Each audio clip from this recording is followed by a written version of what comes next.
appliance and flat screen superstores of the Los Angeles Angels. And by Carl's Jr., the teriyaki $6 burger with grilled pineapple, back at Carl's Jr. We're at the Big A, the Angels and Cleveland Indians today. A warm, sunny Wednesday afternoon as the Angels wrap up this homestand and get ready to travel on to Minnesota and Chicago after this. The Indians lineup today, Grady Sizemore's back in there in the leadoff spot. Then Cabrera and Chu. Victor Martinez bats cleanup. Johnny Peralta, Travis Hafner. It's a tough lineup. Jimenez, Valbuena, and Shopik, the bottom third against John Lackey today. Boy, and John Lackey's been throwing the ball so well, but the velocity on the fastball seems to be back too. 92, 93 with sink action. Last three starts dominant. 1.52 ERA going deep in the ballgame. The curveball has been there, the slider and the changeup, and the tenacity is back for John Lackey. Defensively for the Angels, Reggie Willits is in left field today. Matthews and Abreu in the outfield. The infield, Figgins at third, is Turris to shortstop, then Kendrick and Morales on the right side, with Jeff Mathis catching John Lackey today. Pretty good thing going, too, when Mathis behind the plate with John Lackey on the hill. Mathis ERA with Lackey throwing 2.12. So he's been solid, this combination. Well, we mentioned earlier the trade, it appears, has been made, at least according to just about every source that is out there, maybe pending their physicals, but it appears that Cliff Lee and Ben Francisco have gone to the Philadelphia Phillies, and the Phillies did not give up anybody, Gooby, that is on their major league team right now, just all minor leaguers. It's amazing. Cliff Lee sitting in the dugout right now. I wonder what it's on his mind. This could be the last time I'm putting on a Cleveland Indian uniform. On my way to Philadelphia, the world champs from last year. The first pitch of the ball game to Grady Sizemore. Strike one, and we're underway. So it's been a busy day trade-wise. The deadline looming Friday. 0-2 to Sizemore. The Pittsburgh Pirates and Seattle Mariners got together on a deal today. The Pirates dealt Jack Wilson, their good shortstop, and right-hander Ian Snell to the Mariners. Good pickups for the Mariners.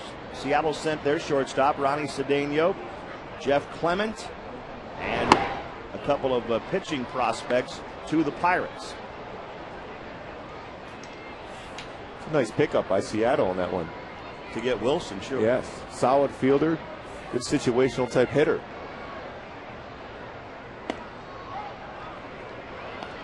Two balls, two strikes to Grady Sizemore. And we have about 48 hours until the trade deadline hits. 1 o'clock Pacific time, Friday.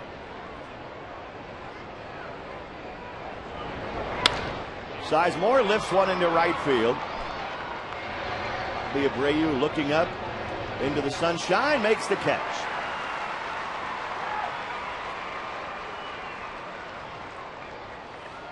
Well, if indeed it is a done deal, and it sure sounds like it from all the reports we're seeing regarding Cliff Lee going to the Phillies, that also means he's not going to the Angels. And there was some pretty heavy rumors as of even last night that was a possibility that Cliff Lee would be an Angel. Cliff Lee, being a true teammate here, going to hang around and wait till it's a done deal as far as pending physicals, watch his mates. Get a chance if that, whenever it happens and he's got to go, we'll give him a hug and high fives and say wish him well, move forward. Good teammate.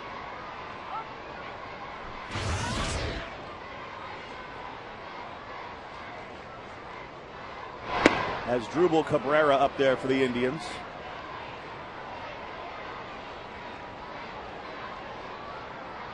Cliff Lee won the Cy Young Award last year.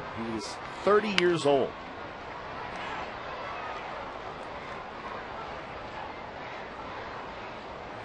The Phillies with a lot of left-handed starting pitchers now. You got Moyer, you got Cole Hamels. Cliff Lee goes over there. They loaded with left-handed pitchers. And we've been impressed with Ben Francisco here the last couple of nights. He's been playing very well. He's played both of the games. Obviously, he's not in their lineup today. As Cabrera swings and misses, Mathis has to throw it down to first base to get the out, 2 down. I'll tell you, John Lackey's got a very good curveball going of late, along with his fastball, and he just looks more confident, completely healthy. Looking for that number 1 ace type starter again that John Lackey has been throughout his career with the Angels, but that's a perfect 12-6 type break on that curveball to get the strikeout. Nice job by Mathis to keep in front to get the out.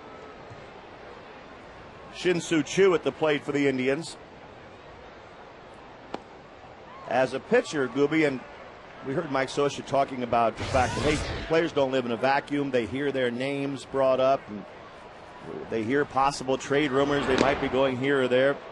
And Choo gets hit by the pitch from Lackey. And when Roy Halladay's name was brought up, usually somebody would include, well, the Angels need a number 1 guy when they get to the playoffs. If you're John Lackey, you're saying, hey, wait a minute, I'm still here. And it's maybe it's a coincidence or not. He's been locked in, pitching great baseball. Hey, you get motivated by hearing things like that. Roy Halladay is an amazing pitcher, but John Lackey's certainly one of those guys too that you would want in Game 1 of a playoff series. And he's done that before. He won Game 7 of the World Series as a rookie there in 2002. Sometimes you need that little kick, that little motivation. Victor Martinez takes a strike.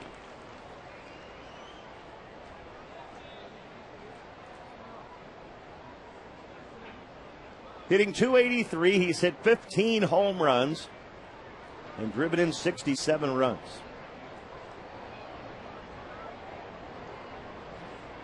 There goes Choo. The throw by Matt. The Snook couldn't get it out of his hand. Well, he had a tremendous jump. Choo with 14 stolen bases, now 15 on the season. Not a whole lot Jeff Mathis can do. Boy, it's going 3-4 steps. John concentrating on the batter on that spot, but on a curveball to the boot, no chance. Better off holding on to that baseball like Mathis did. It's 0-2 to Martinez.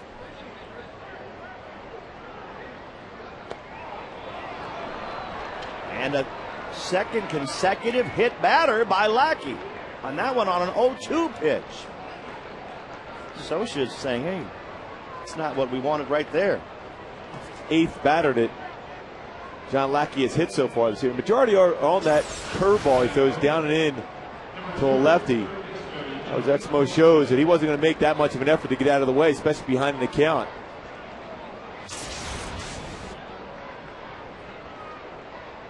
So the Indians, with 2 hit batters, have 2 on with 2 out. And Johnny Peralta up there now. And with the appearance of that ball hitting the dirt before it hit Victor Martinez's foot, but still unless the ball is caught or goes by the catcher, that's still a hit by pitch. So it makes no difference whatsoever, huh? If he were to roll it like a bowling ball up there and it stopped on the guy's foot, that's a hit batter? Well, then they'll say he didn't make the effort to get out of the way, possibly. So no, there'll be no bowling in baseball. Then you can see Victor didn't make much of an effort to get out of the way of that curveball thrown by John Lackey. Again, way ahead of the count. 0-2. It's a dangerous hitter here in Peralta.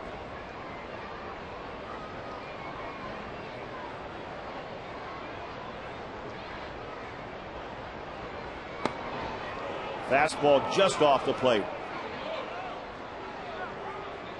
John wanted that pitch, a 2-seam fastball that started off the outside part of the plate, but trying to catch the corner. See, John wanted that pitch. Mark Carlson said no, off the outside corner. John's got to forget that right now. Throw a better pitch here. Mathis blocks that one. 2 balls, 2 strikes.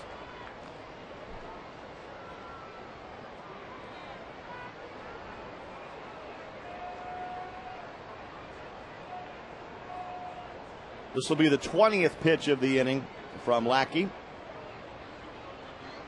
Cleveland in this series with runners in scoring position hitting .381.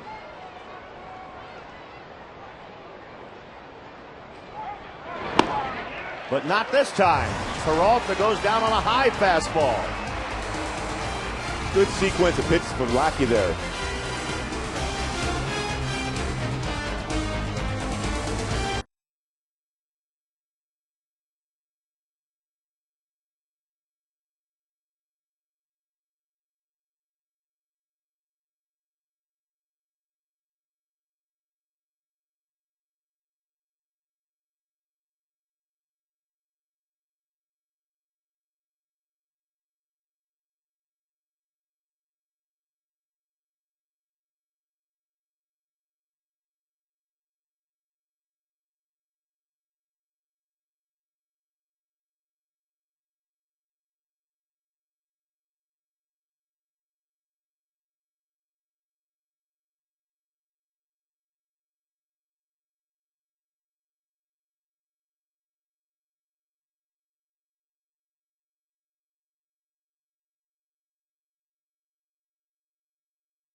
Through the first inning, a couple of hit batters, but no runs.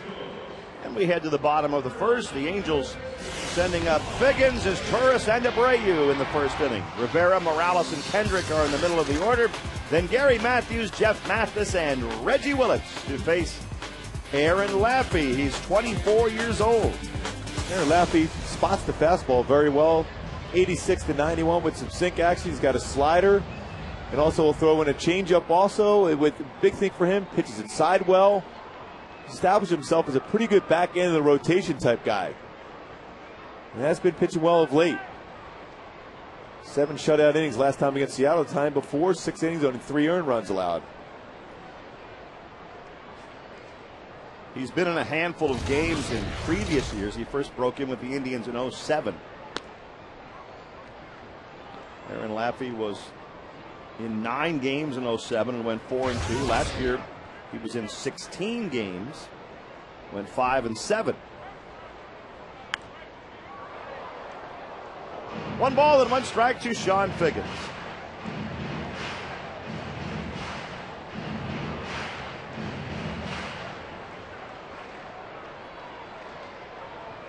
In 2007, Aaron Laffey won 16 games, but it was at different levels. There's a strike to Figgins. He went 4-1 in Akron, 4-2 at the Indians. And in Buffalo, he was 9-3. And they figured he was ready and brought him here last year. Figgins swings and misses, but he is going to reach base, it appears. Yep. The ball got away from Shopik, and Figgins beats it out down the line. That ended up being a lot closer than they anticipated. Great pickup by Victor Martinez at first base. Shopik, the ball got away. Almost like the way Shopik reacted was like a foul tip. He flat out missed. It was a cut fastball. Sean Figgins safe, but it was a close play. It did look like a foul ball the way the reaction was at the plate. And that's a nice pick by Victor Martinez at first base. And they've ruled it a pass ball to Shopik. Tough break for Aaron Laffey. Strikes out the first batter, but on a pass ball, Figgins reaches. Now it's 0-1 to his Turris. Well, when you see a reaction from a catcher like that, it's almost like he was crossed up on the pitch. Many times the catcher going to miss a fastball. Shopik very good behind the plate, generally defensively.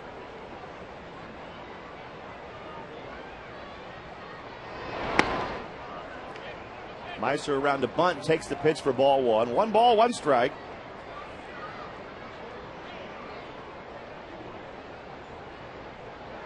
The winner of this game will have taken 2 out of 3 in this series.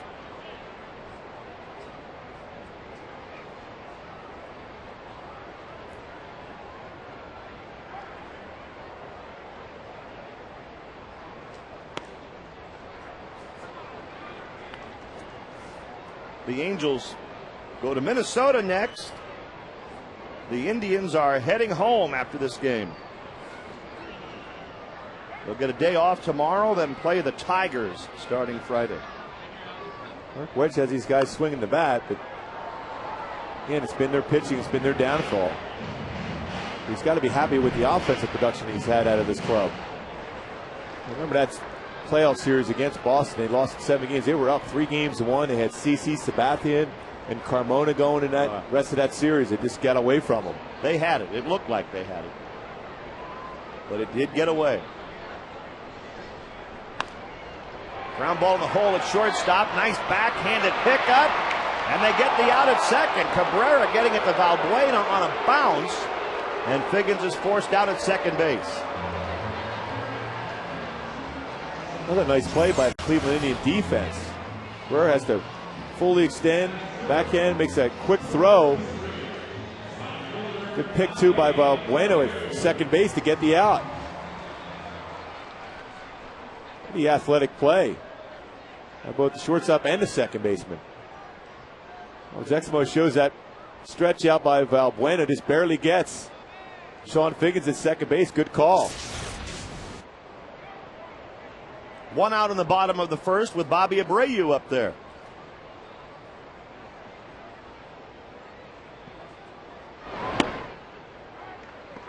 Strike 1 to Bobby.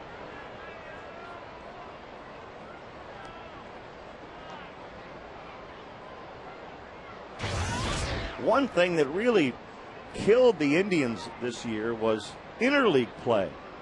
Most of the American League teams did pretty well, but the Indians won 5 games against the NL and lost 13. That was in June, of course, so that really sent them spiraling out of contention in the Central Division.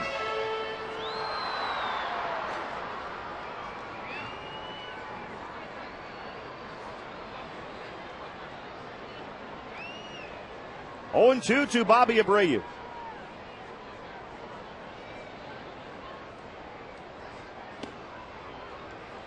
Aaron Laffey pretty quick to the plate also. Very difficult to steal against. He's only allowed 1 stolen base against him so far this season.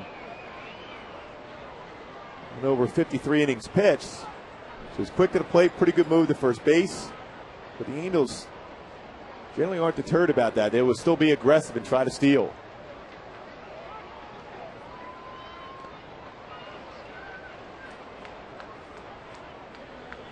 Two balls, 2 strikes to Abreu.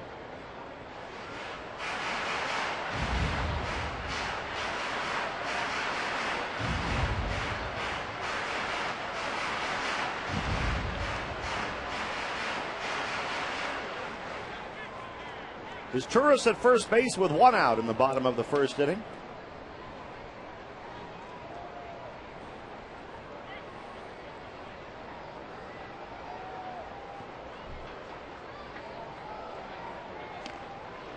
And that one gets away from Shopik,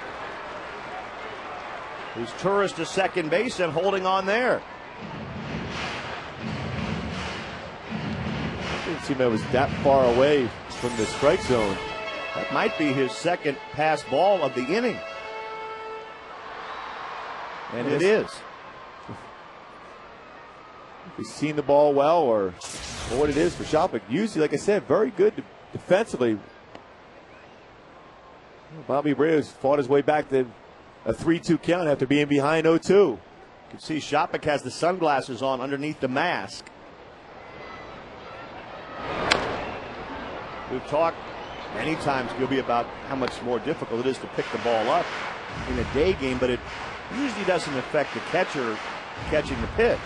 Not with that great background you have here at the Big A as far as that nice green center field. So you wouldn't think you would have to have a difficulty picking up at Fenway Park. It's always, for a while before they let the fans, they cut that away, and it's all black tarp in center field. It used to be difficult for a catcher to see the ball out of a left-handed pitcher's hand.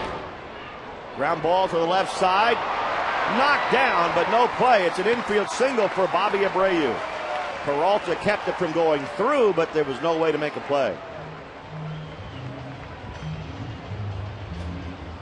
The Indians defensively today have Jimenez, Sizemore, and Chu in the outfield.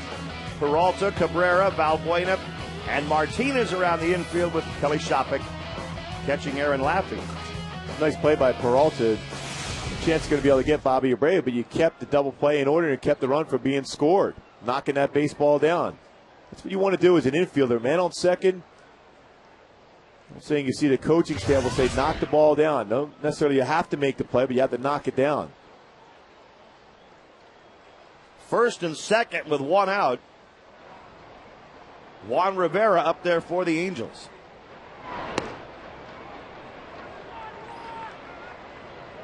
I can remember catchers talking about that at Fenway. That pitch would come right out of the white shirts, and there would be catchers who just didn't even react. Had no idea where the ball was. It was a tough place before they put that black tarp in center field at Fenway. Remember when he said, most clubs would try to shy away from throwing lefties in Fenway Park because of the Green Monster, but left-handers had pretty good success pitching there. Fenway, particularly when you mentioned that the day games, could hit the baseball. Bruce Hurst was very good pitching at home for Boston. Well, if the catcher's having trouble seeing it, so is the hitter. 2-0 the count to Rivera. Now 3-0 to Juan. And Juan definitely the green light. Juan likes to swing 3-0. Bobby Abreu, who got the base hit, is a guy that's more patient, won't swing at that 3-0 pitch too often, but Juan Rivera, if he gets a pitch he can drive, he'll be letting that bat out.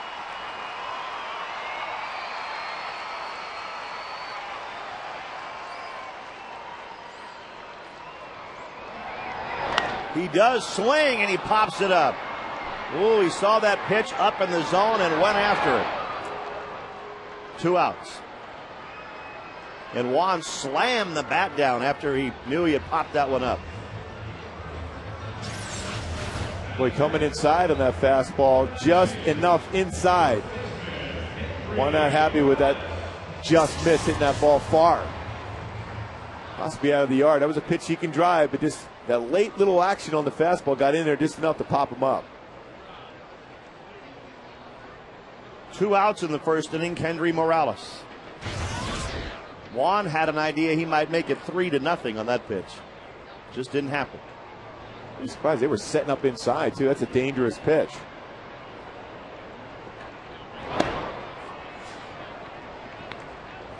One 1-0 to Kendry. Kendry has 20 home runs, 58 runs batted in.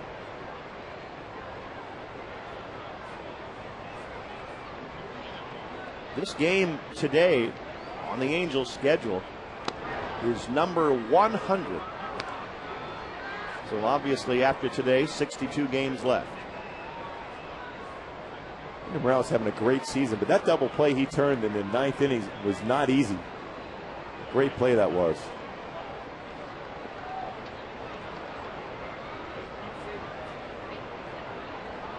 One and one to Kendry. 1-2.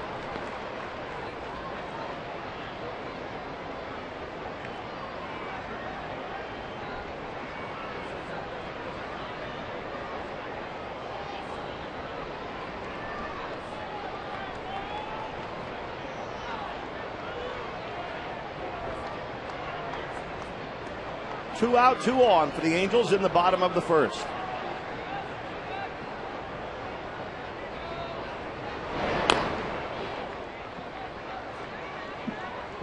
Boy, both pitchers in the first inning here in a little bit of trouble. Both threw the ball well. John Lackey hit a couple batters. There were some solid pitches he was throwing in an inning, and here you got Laffey with 2 guys on. One guy got on via a strikeout pass ball and then an infield hit. And both pitchers throwing quite a few pitches in the first inning on a hot day here at the Big A.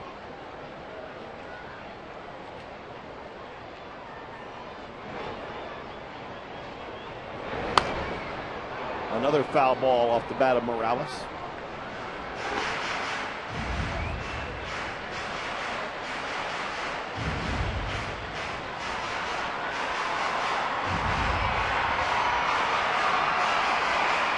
One ball, 2 strikes.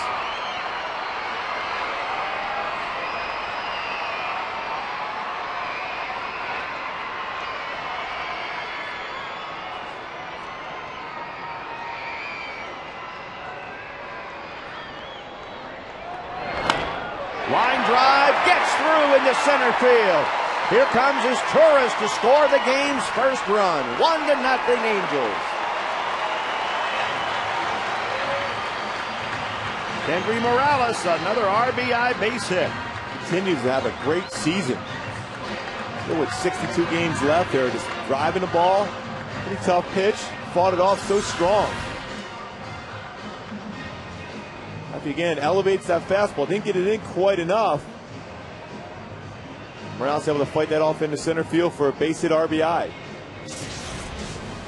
His 59th run batted in of the season. Pitching coach Carl Willis goes to the mound. And Howie Kendrick will be the batter for the Angels.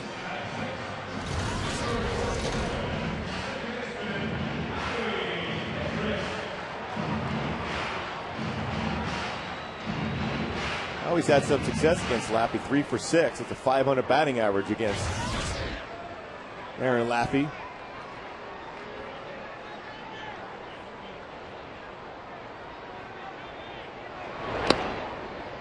Oh, 0-1 to Howie. This will be the 28th pitch of the inning for Aaron Laffey.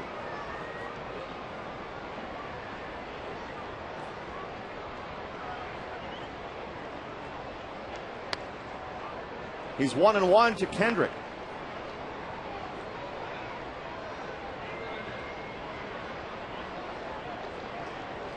The Angels starting the day with a 2.5-game lead over the Texas Rangers. Texas plays tonight at home against the Tigers.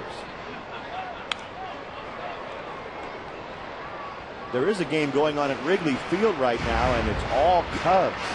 9-0. In the 6th inning, they lead the Astros. We're going to race there in that Central. Now Central, we got the Astros, the Cubs, Milwaukee, and St. Louis. St. Louis having a good time taking on the Dodgers at home.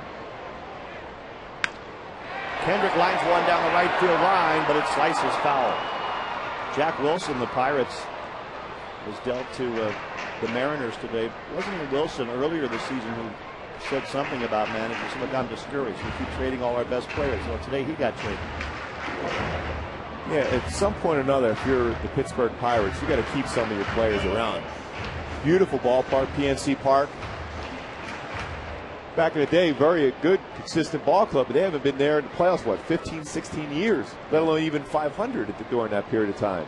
They're in last place in the Central, 10.5 behind the Cardinals. Another shot foul by Kendrick. Pittsburgh this year, 14 games under 500. You have to reward your fans at some point, don't you? At least become better. You would think so. That last time they were in the playoffs, 92, with Barry Bonds and Bobby Bonilla and all those guys were with the Pirates. So it's been a long, long time. Very good baseball fans. Obviously still a football town with the Steelers, but a team at some point, you got to try to turn it around. 2 balls, 2 strikes to Kendrick. And a pretty good hockey team there, too. Came back and beat the Red Wings, the Pittsburgh Penguins, for the Stanley Cup.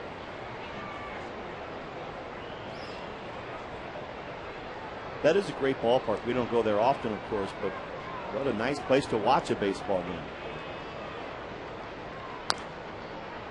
Another foul ball, another long at bat here. Laffey's about to make his 34th pitch of the inning.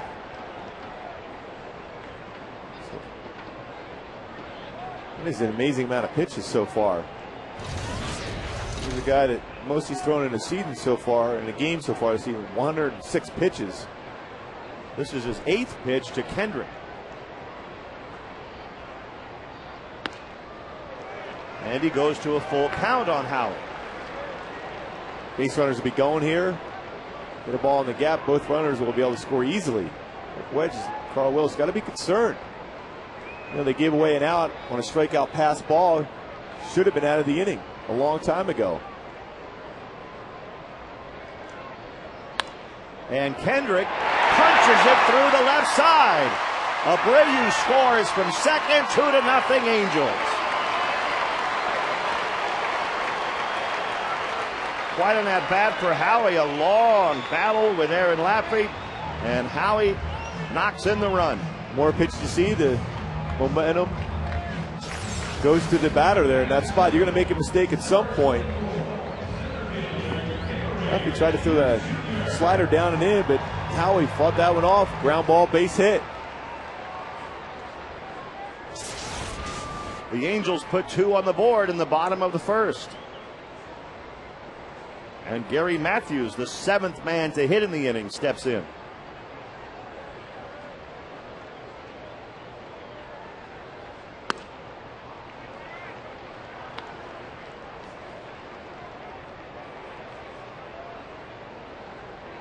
One and 0 to Gary Matthews. And a runner in scoring position here at third base. Gary Matthews, 352 with runners in scoring position. The regular batting average at 238, but solid when an RBI opportunity arises, and this is certainly the spot.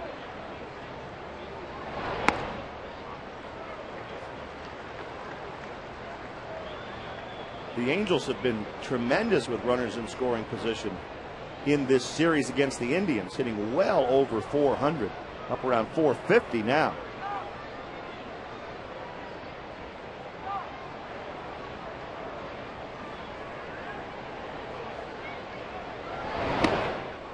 And it's 3-0 to Matthews. And you can sense Aaron Laffey just trying to get through this first inning. But also, if you're the Angels right now, you got to take advantage of this. He's struggling to find the strike zone. His release point not there again. Eric Wedd's concerned. Young pitcher like this, might not have figured out a way to get out of an inning. He walks Matthews to load him up. So it's been a little bit of a strange inning for Laffey. 2 pass balls in the inning, including one that cost him a strikeout. And now the base is loaded with 2 outs. Jeff Mathis coming up for the Angels. And they're going to get Gosling up. Michael Gosling warming up here in the first inning for the Indians.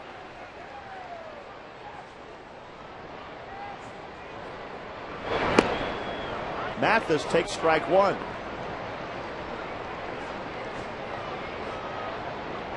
Aaron Laffey is 40 pitches into his outing.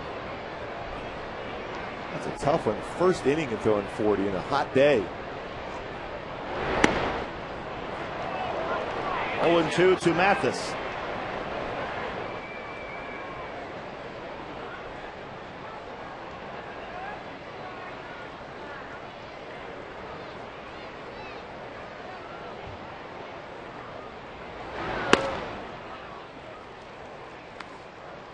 Try to elevate that fastball and try to get Jeff Mathis to swing out of the strike zone there. He's done this many pitches at 42 now. Really trying to muscle it up, try to hit your spot.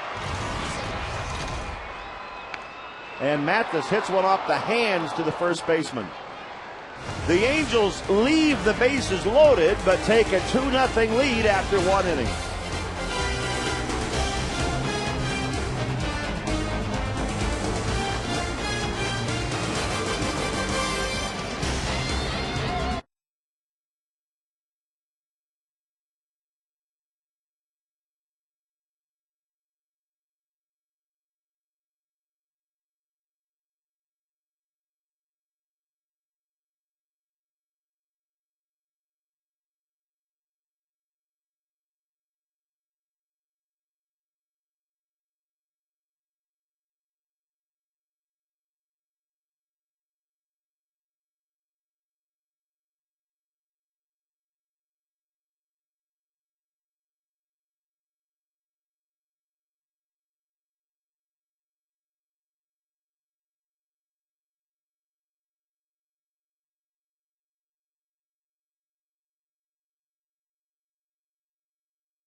Angels after an inning.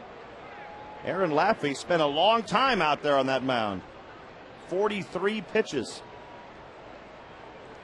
It felt like Lackey was having a long first inning. He only threw 20 pitches.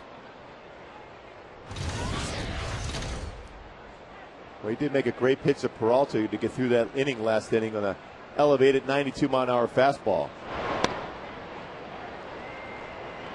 There's a strike into Travis Hafner.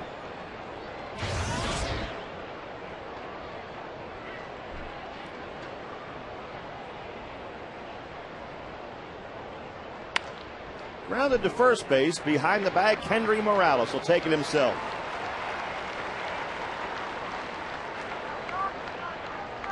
One out in the second.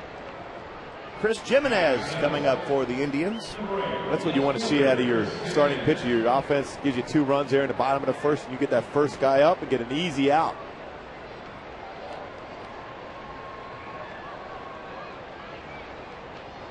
So Jimenez is taking his time getting up to the batter's box because that inning that Laffey had, a long inning in which he threw a lot of pitches, they're trying to make sure at some point give him a little bit of a rest, just in case John Lackey has a quick inning against the Tribe.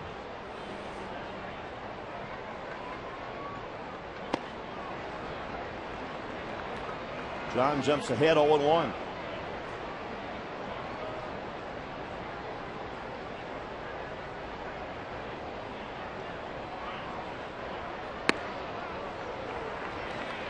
What about the reaction in the Indians clubhouse today as the word filtered around that Cliff Lee and Ben Francisco were traded to the Phillies? Obviously the players are going to say, who do we get? And the guys they got may be fine players, but not one of them is in the big leagues right now. There's a bouncer to shortstop. Figgins cuts in front, as he should, and makes the play. Well, Sean Figgins has had to come in on a number of ground balls in this series against Cleveland and make that tough play. They tell the third baseman, it's similar to the center fielder, get anything you can get, right? Exactly. You don't want to let the shortstop to come in. It's a tougher play. He's going with the momentum going towards first base. Fields it on the run and makes the throw. Get the out. I'm getting back to the reaction of the Cliff Lee and Ben Francisco's teammates. It's tough because these 2 guys, in particular, Cy Young Award winner, get moved again. I mean, Cleveland again. Which direction are they going in? And a lot of people, including myself, thought they would be in contention to win this division. No. Now they go to rebuilding mode once again. Luis Valbuena takes ball 1. I've been in that situation before in Kansas City when they started dismantling that club and trading veterans away. It's not a good feeling, particularly when you're a veteran on that club. If you're a Victor Martinez or Johnny Peralta, guys like that, or Grady Sizemore, you were on the cusp of going to the World Series in '07, and all of a sudden you're back to rebuilding. As the bouncer hits to second base, Howie Kendrick gets the out at first, and the Indians go out 1, 2, 3 in the second.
Willits to lead off for the Angels against the Cleveland Indians' Aaron Laffey.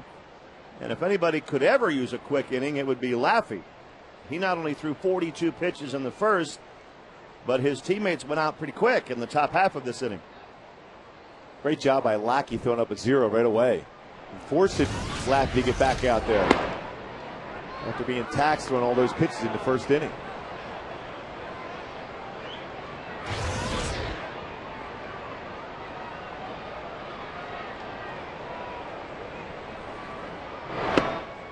Willits hitting .231.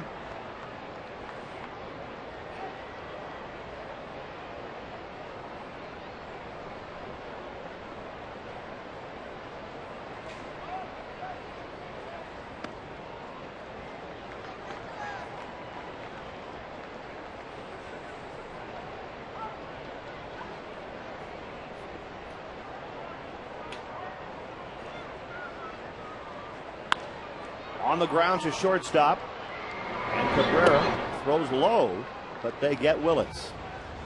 Now it's time for a jack-in-the-box outside the box. This doesn't happen too often, especially with Billy shopping behind the plate.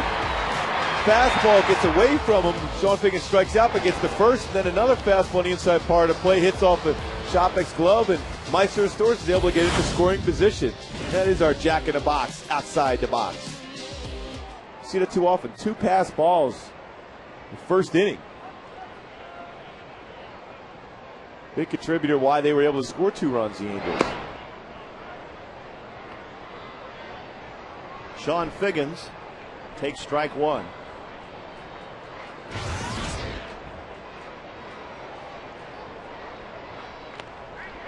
Bunt try by Figgy goes foul.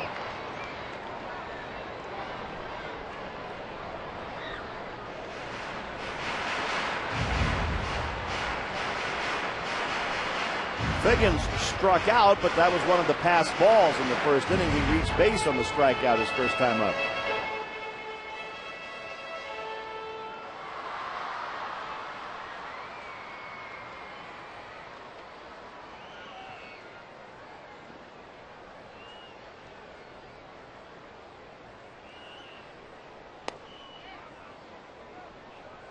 And Figgins strikes out for the second time, this time on the appeal at first base. Tim Cheetah says, yep, he went around. Wow, I didn't see Sean Figgins even take his bat off his shoulder.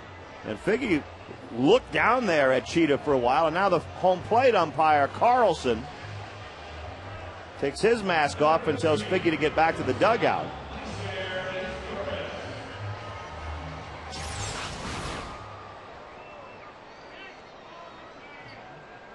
Hands going by the plate, but the bat didn't. More it is tracking the baseball rather than the attempt to swing.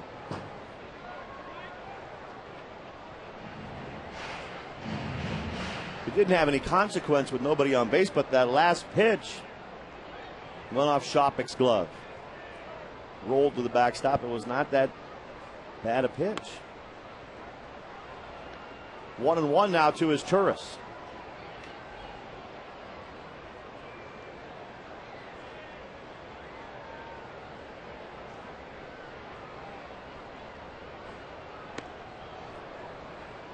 One and 2 to Meiser.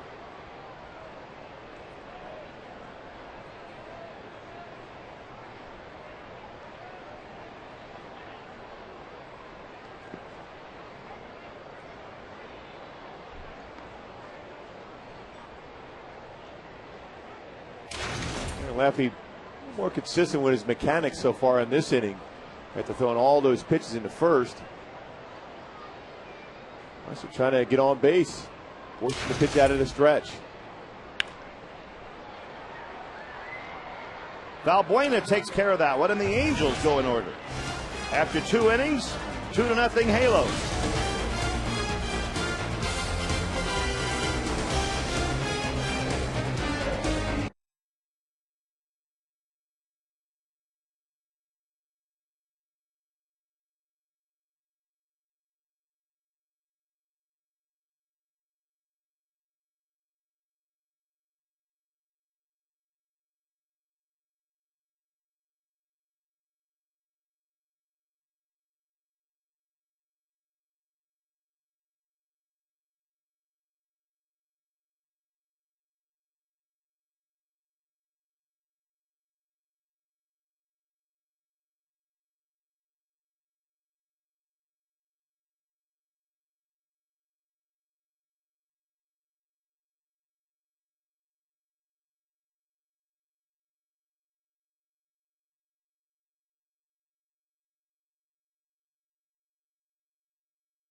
By your Southern California Ford dealers and the new Ford Advantage plan.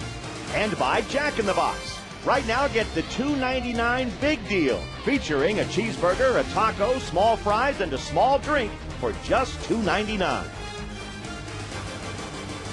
The Angels leading the Indians 2-0 as we go to the third inning. John Lackey got through the second inning on only 8 pitches. And faces the number 9 hitter, Kelly Shopik, leading off the third for Cleveland.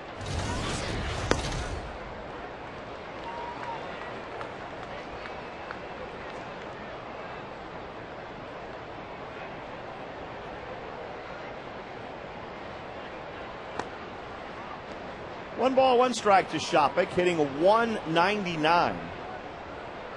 But he has hit 7 home runs.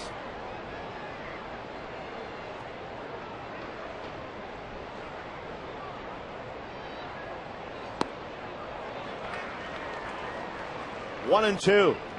John with that two-seam fastball going today and that good curveball. Right now, even though it's early in the game, very good stuff for John Lackey.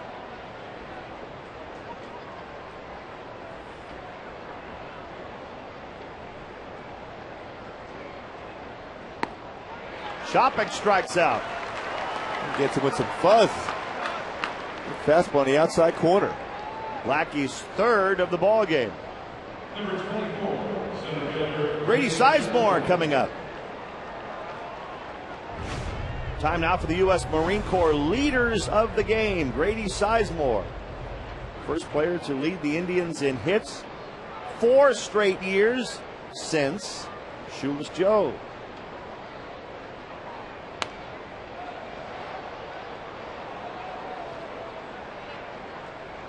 Grady's been battling sore elbow for a long time this season.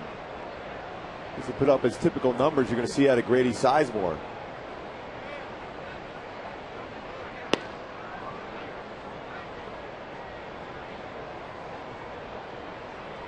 He comes into the game hitting just .230. But he's a much better hitter than that, obviously.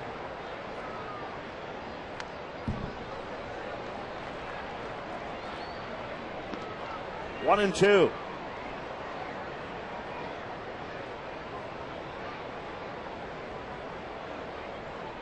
He's a much better hitter than that in this stadium, too. .277 lifetime average at Angel Stadium.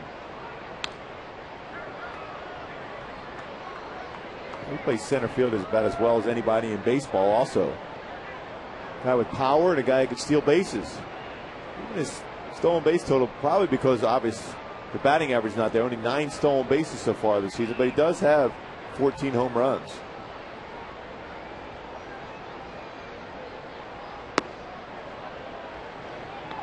Two balls, 2 strikes.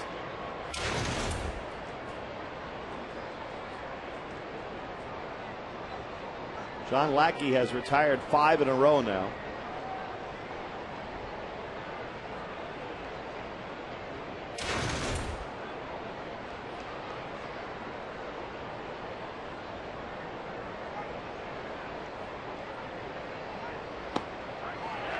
Make it 6 in a row on Lackey's second consecutive strikeout. That was a pretty good changeup for John Lackey. Paints the outside corner where it froze Grady Sizemore. He wasn't looking for a changeup. Lackey's thrown a good curveball and a fastball throughout this game, but then drops the changeup in there on the corner. Lackey has faced 10 batters and struck out 4 of them, as Drubal Cabrera struck out in the first inning. And John jumps ahead of him 0-1.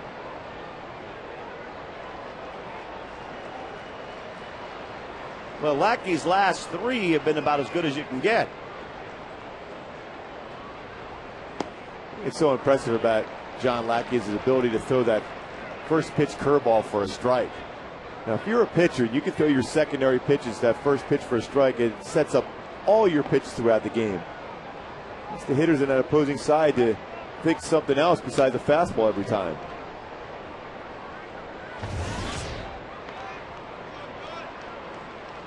Ten of 11 first pitch strikes. And that's not all just with fastballs. That's the ability to throw that curveball in there also. 0-2 to Cabrera.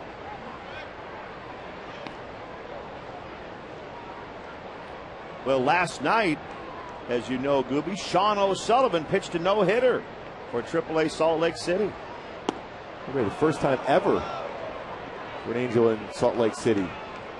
Congratulations to Sean, who has done well in his time with the Angels this year also.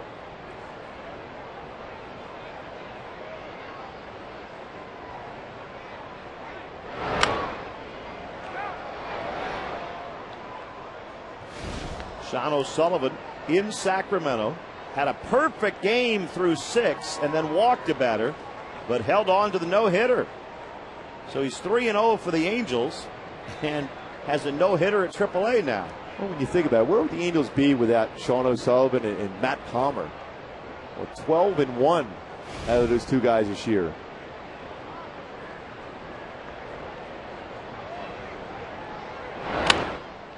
That one is right at Howie Kendrick. And the Indians are gone in the third. Still 2-0 Angels.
Three innings, and the Angels leading the Indians 2-0.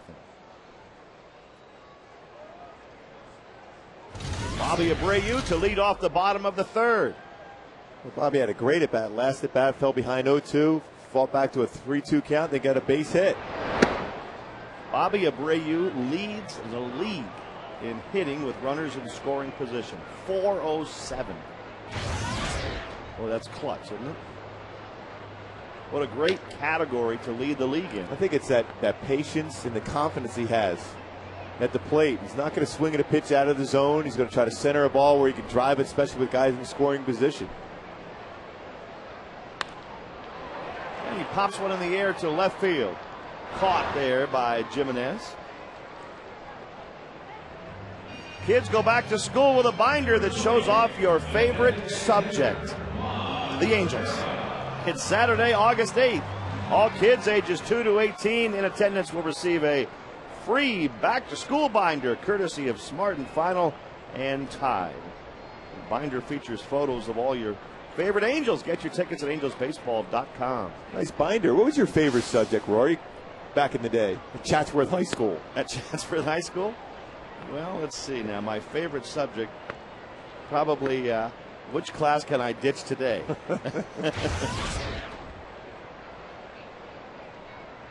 Juan Rivera, the batter.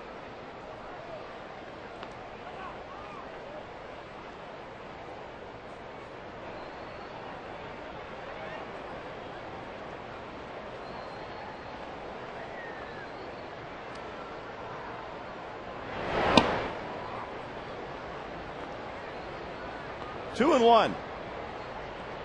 If I had known that all that education was leading up to a chance to work with a guy like yourself, it's well worth it, believe me. So the nickname Albert Einstein for myself is kind of going on by the wayside. Doing all these games with you, it's like rooming with Einstein. Oh, Rory, you always say such kind things. Just beaming with confidence after working with you each and every day. 2-2 to Rivera, who pops one up on the right side. Victor Martinez puts it away. The second time this game that Juan Rivera has popped up to Victor Martinez.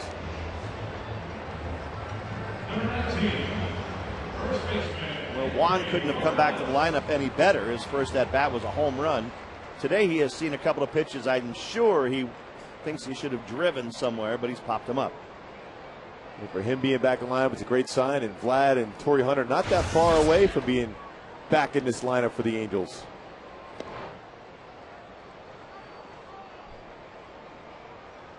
Kendry Morales takes strike one.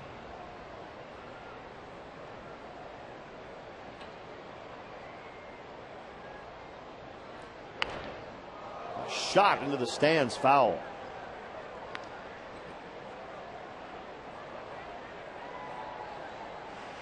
Torrey'd like to get back in sooner rather than later. Very close. Whether it's not by the end of the road trip, certainly when they come back home to take on Texas and Tampa. Well, that's going to be a big series when the Angels return from the road trip. The Texas Rangers will be here. Kendry Morales grounds out to end the third inning. Still 2-0 Angels.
Indians pitcher Kerry Wood had a 20 strikeout game for the Cubs in 1998. Who is the only pitcher ever with more than 20 in a game? Was it you? Well, in my mind, I did. You did it several times. Well, I don't want to overload my mind that much. I did at least once. But no, Randy Johnson and I know Roger Clemens, they all had 20 strikeouts, so it was somebody had to have at least 21. Extra innings. They always talk about that record. 20 strikeouts in a 9-inning game, so it's got to be extra innings. Back in the day, guys would pitch 13, 14 innings. So maybe a Warren Spahn, somebody like that, possibly. Can I throw out my favorite guy to put out there again? Go ahead. Dean Chance? He did it every game, so they don't allow that record.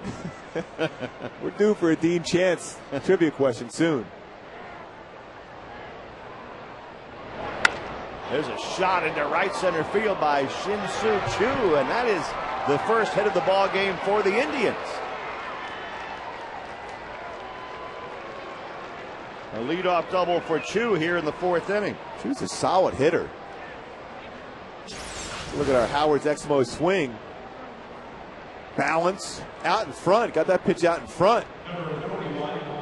He's been very good going the other way, particularly in that first game of the series, but a pitch on the inside part of the plate. Look at the bat head out and drive it off the wall. Victor Martinez up there now. Gooby, what about the guy that beat you 1-0 that you were just yelling at a few days ago when the Twins were in town? Bert Blyleven? Well, when you have 3,700 career strikeouts, it's possible. Possible.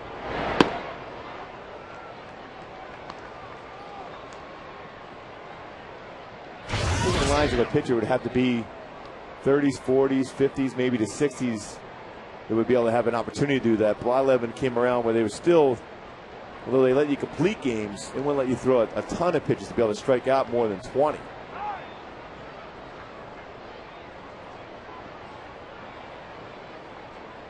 It's 1-0 to Victor Martinez.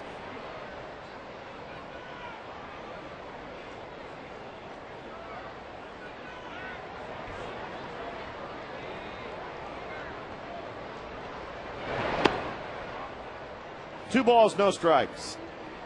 And as the norm has been throughout this whole series, Cleveland just doesn't go away. These first two games have been great, and then another close ball game today. This really has been an entertaining series. Close games.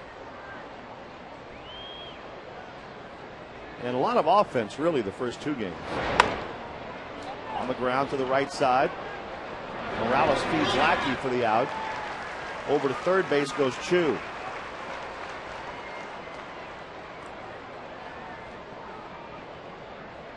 Johnny Peralta coming up.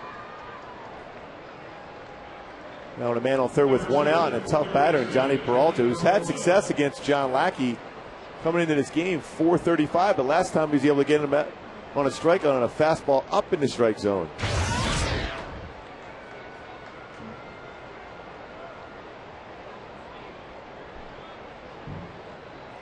And he's got pop, there's no question about it. The infield is back as Peralta takes ball one. He got 2 home runs in the series, 5 for 9, now 5 for 10 in the series against the Angels. Peralta is.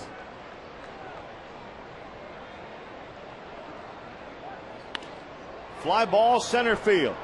Matthews is going to catch it. Chu is going to tag up. And he scores Cleveland's first run of the day. Sacrifice fly, Johnny Peralta. Angels 2, Indians 1.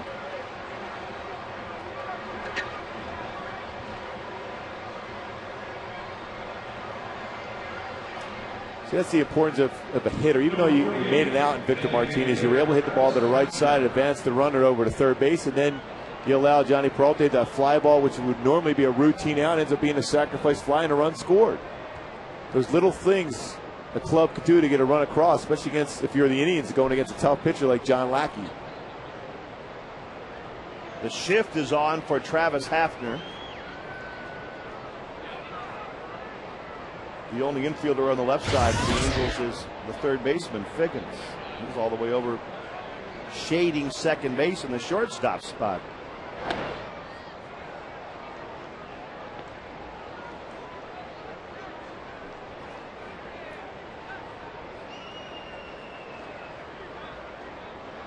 One and 0 to Travis Hafner.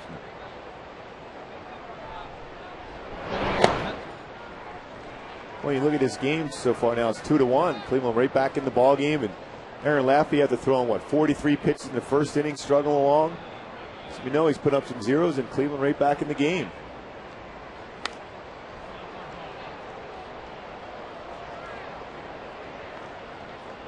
Especially 1-2. in day game baseball here at the Big A. Sure. Baseball will fly here. Laffey's made a pretty good adjustment with his mechanics.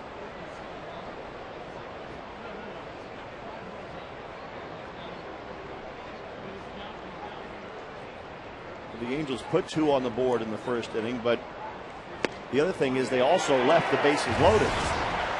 Hafner strikes out. It's 2-1 Angels.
Trivia question. Kerry Wood had a 20 strikeout game in 1998. Who is the only other pitcher ever with more than 20 in a game? Tom Chaney. 21 strikeouts in 16 innings for the Washington Senators in 1962. Can you imagine pitching 16 innings in a game? Not now, no. 5 innings is usually a good start. 6 is a quality start. There's ball 1 to Howie Kendrick. Tom Chaney pitched 8 years and only had 19 wins. 345 strikeouts, including 21 in one game. How do you do that? I don't know. 21 in a game, and that's all you had in your career. Everybody either struck out or hit a home run, I guess. Howie Kendrick grounds out, leading off the bottom of the 4th.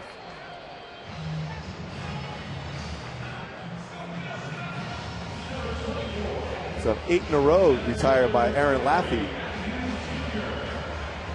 Matthews Jr. trying to get that reversed here. They need to get some base runners. Cleveland could score runs, and in bunches. Gary reached on a walk his first time up. He doubled with the bases loaded in the 8th inning last night.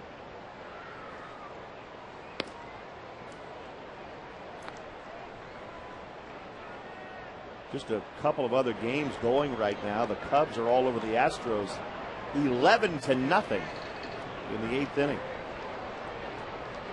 Pirates and Giants, no score in the 5th.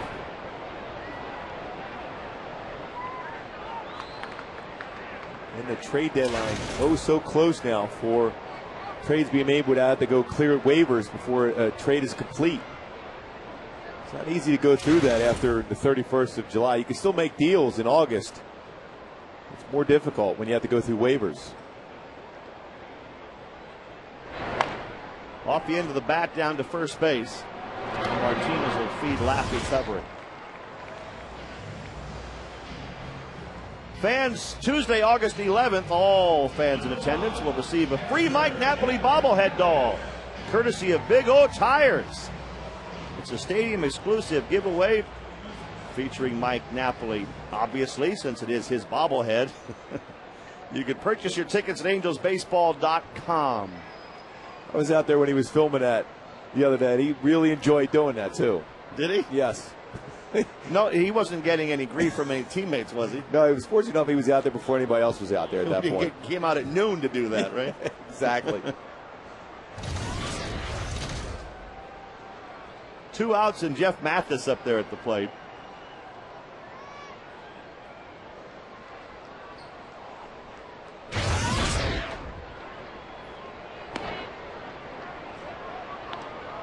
On the billboard out on the outfield fence out there in center field, they just call it the Nap bobblehead.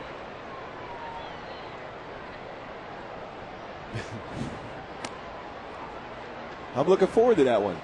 The only bobblehead we've ever given away that takes a nap. Well, you're quick, Rory. You're on fire today. Just be well rested on a day game here. Of course. 2-1 to Jeff Mathis. Was there ever a Gubazov bobblehead? If there was, I missed that day, but I sure love to have one. Well, I'm sure you would. No, they did have one for me when they put me in that Royals Hall of Fame, but it wasn't a bobblehead. It was a statue. Life size? Had a good mullet working. 2-2 to Mathis. I still have an extra one in case you're interested, Rory. Really would like to have one. They usually call that a figurine, but in your case, it was a statue? Statue. It's like Rocky Balboa back in wow, Philadelphia at the Spectrum at that point. Statue. That would be nice. What's that in your front yard? That's a statue of Mark Gubazov. Just think of all the pigeons that will become flying around here. Mathis draws a 2-out walk here in the 4th inning, and Reggie Willett's coming up.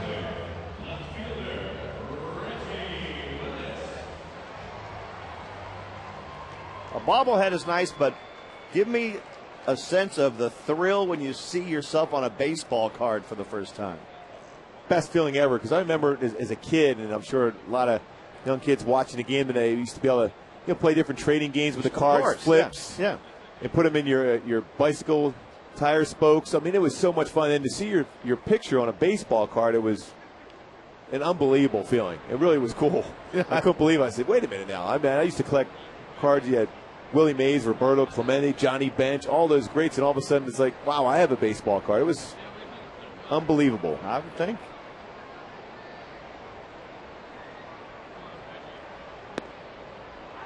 Oh, 0-1 to Reggie Willits.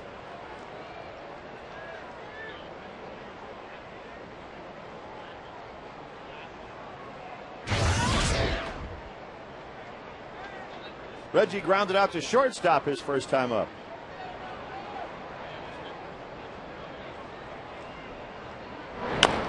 High chopper hit to second base. That's a tough play.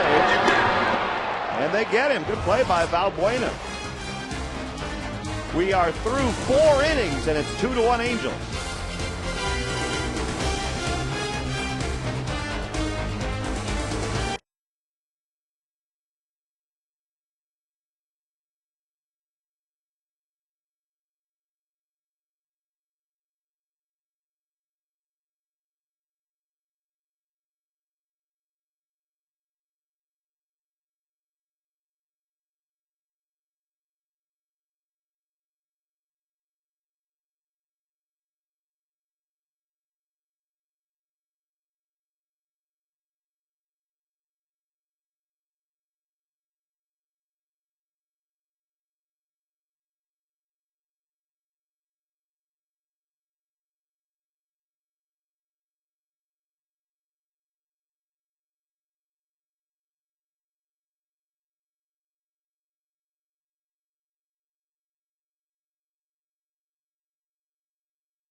Inning. To get all your post-game interviews, features, and exclusive video, go to foxsports.com on MSN, keyword FS West.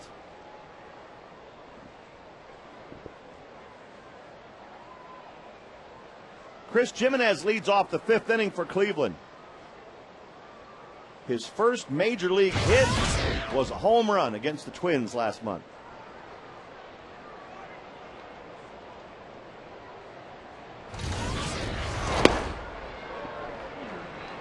Had a baseball go off his glove for a home run from Kendry Morales in that first game of the series. Yes, he almost made an unbelievable play, but hit off his glove for a home run. 20th home run of the season for Kendry at that point. Looked like he was going to rob Kendry of the home run there, but the ball hit the heel of his glove and went over the fence, which isn't quite as bad as Canseco's play off his head over the fence, but still probably didn't feel too good. And that was in Cleveland, too, the old stadium.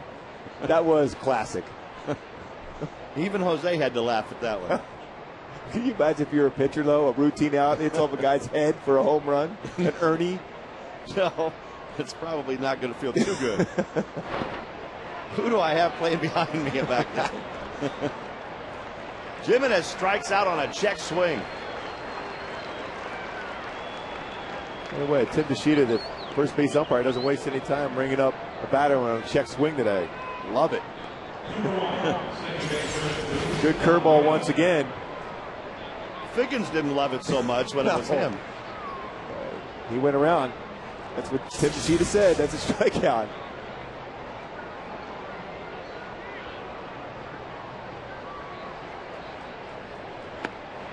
Luis Valbuena up there. Continuing to throw in that first pitch strike to John Lackey. Able to throw that curveball in there once again.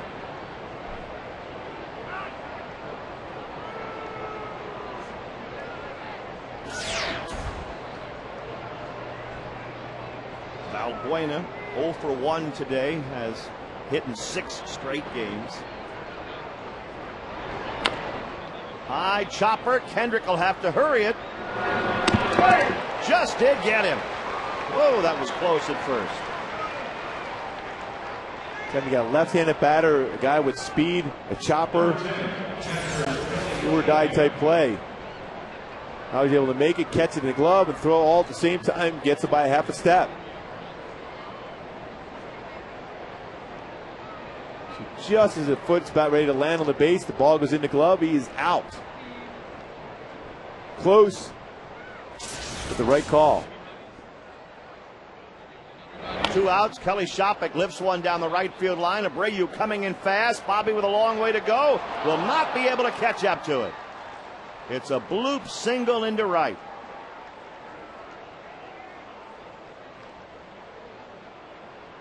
Just the second hit for the Indians today.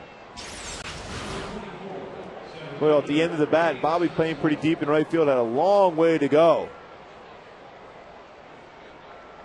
Ball's in that spot there in right field. A lot of times you see that. That's a spot with the right fielder coming in, the first baseman going back, second baseman going back.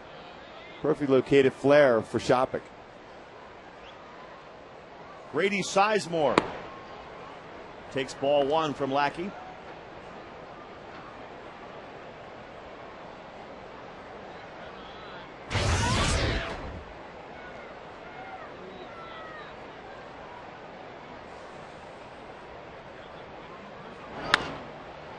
And there's the drive into left center field. Coming over to make the catch is the left fielder Reggie Willits, and that's it for the Tribe in the 5th.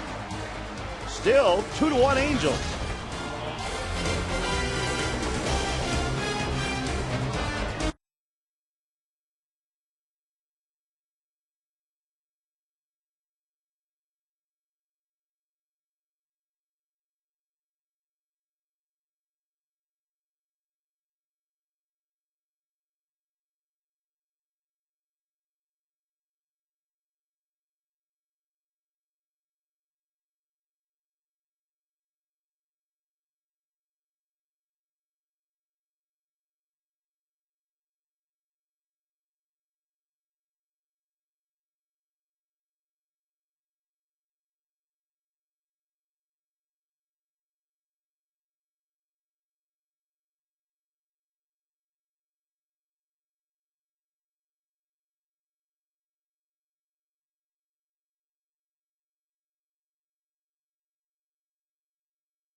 Angels in the bottom of the 5th.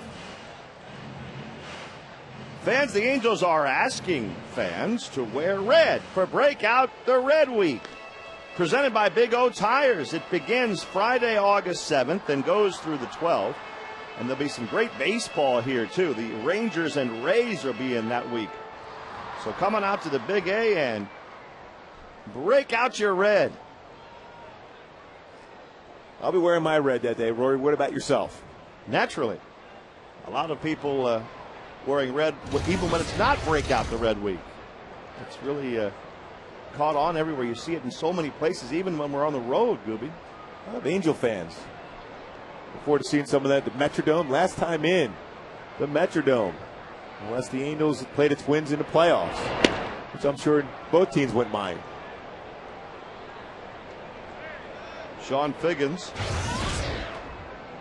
Bottom of the 5th, top of the order for the Angels. There's a line drive down the right field line by Figge that's in there. They were playing him that way, so they'll hold him to a single. Figge's first hit of the day.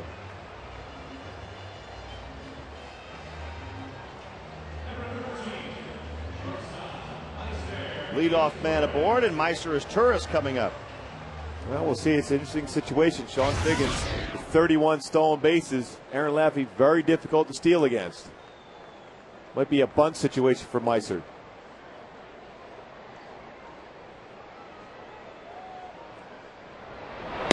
Not bunting, he takes a strike.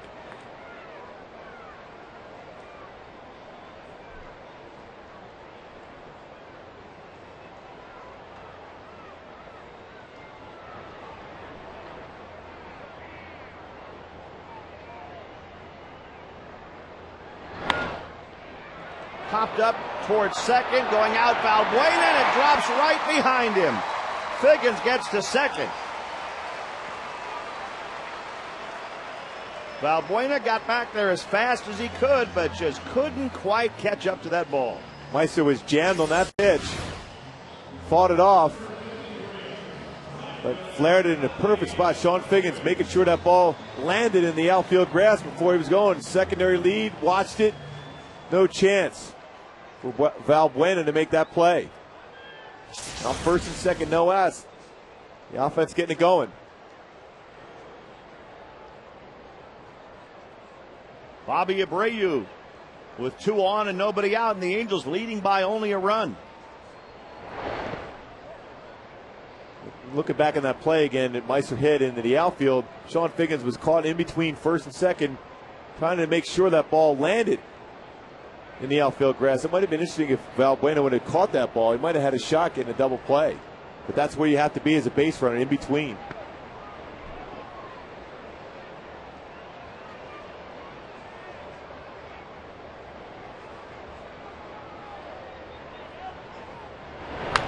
Abreu hits one in the air, third base side, and foul.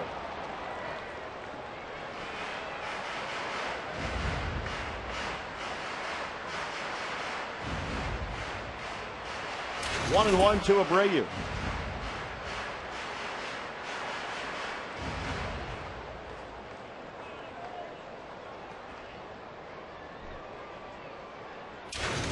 Great speed out there. Figgins at second, is Turris at first.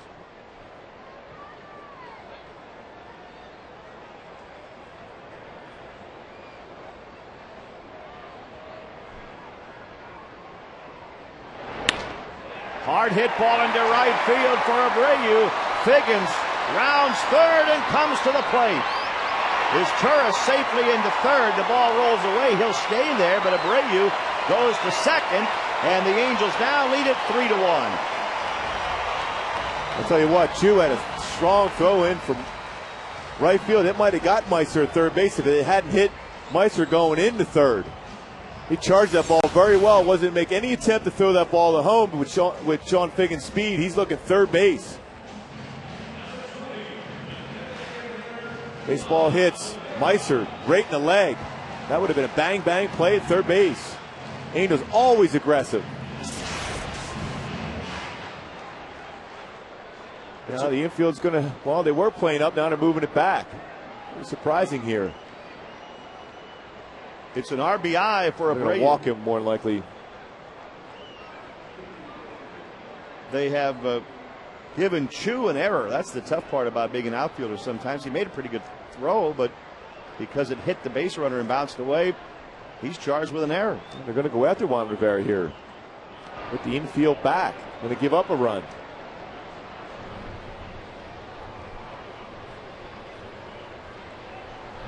Chris Perez warming up.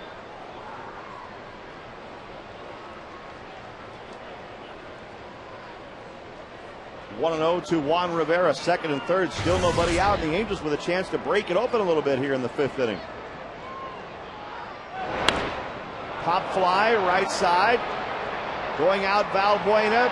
Tough sun. And he can't make the catch. The ball drops in. Here comes his Turris to score.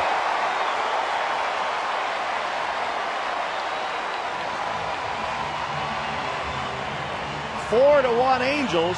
It would have been interesting had he caught that ball running away from home plate, whether or not his tourist might have tagged up, but he never got the catch. It looked like Meister was tagging up, so he might end up getting a sacrifice fly out of that Juan Rivera. But the thing is, the right fielder comes in and call him off. You have a better chance of making that throw to the home as compared to a middle infielder going back on a baseball like that. This shows it right off the glove. The right fielder, Chu, is not in the picture, though, Gooby. He might not have been able to get to that one. On a break. This is a great opportunity now to get some more runs across. That is the second error in the inning charged to the Indians. And Chu, I don't know whether if he'd gone hard all the way, if he could have gotten there. Maybe not. Maybe he thought Valbuena had it for sure. Well, he was calling him off, and right away, that's when he was coming in hard, Chu, from right field. But then he saw Valbuena calling that baseball, and he slowed down. He probably would have had to come sliding in anyhow. So either way you look at it, Meister had a chance to tag up. Well, they didn't catch it. That's the bottom line. And still nobody out here in the bottom of the fifth.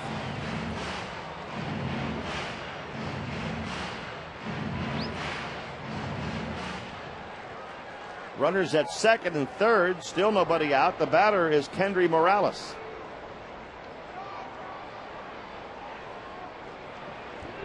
They did rule it an error, Gilby. I don't think they gave a sac fly to Rivera. At least not as of right now. But Meister was definitely tagging up on that. Anytime, especially when you have speed at third base, fly ball, you see an infielder going back on a baseball, there's always that chance you can tag up and try to score.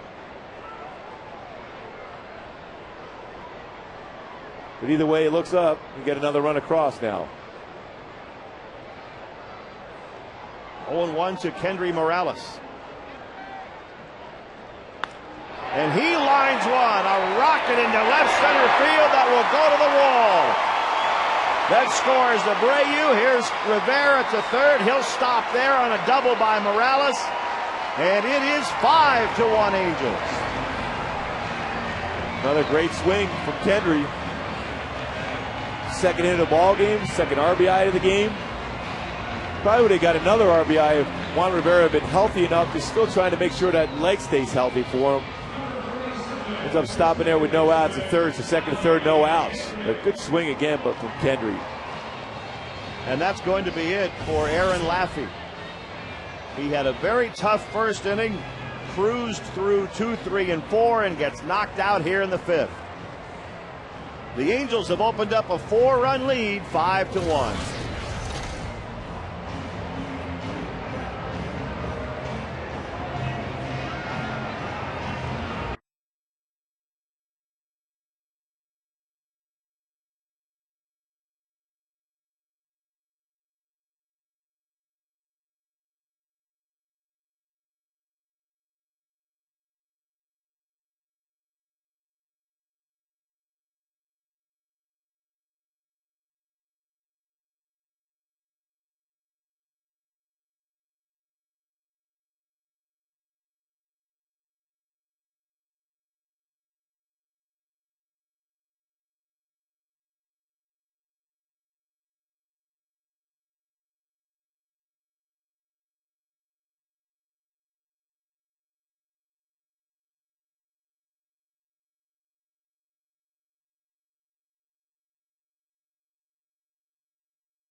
Largest mobile-to-mobile calling family.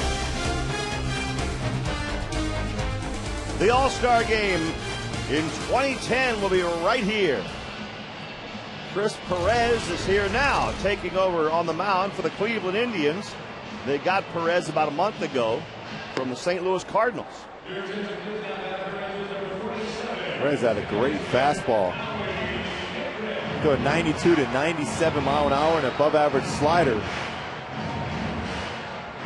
Certainly has major league stuff. Now this is just trying to get a feel for pitching at the big league level.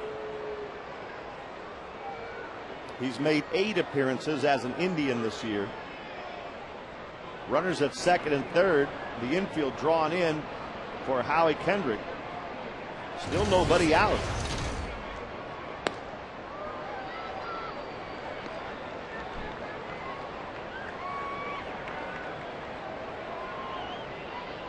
The Angels have 4 hits in the inning.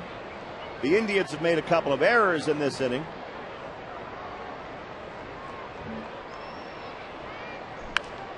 Laffey didn't have much luck today, did he? A couple of errors here, 2 passed balls, and the other big Angel inning, the first.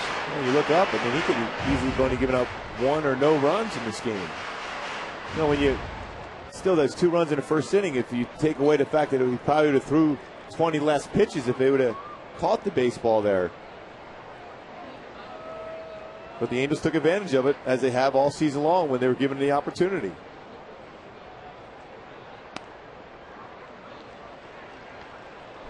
Two balls and a strike to Howie Kendrick.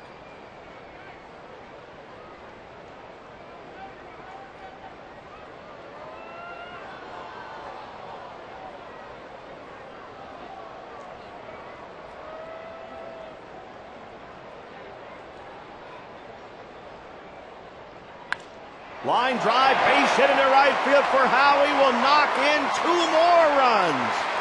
And the Angels are blowing it open. It's 7-1 in the 5th inning.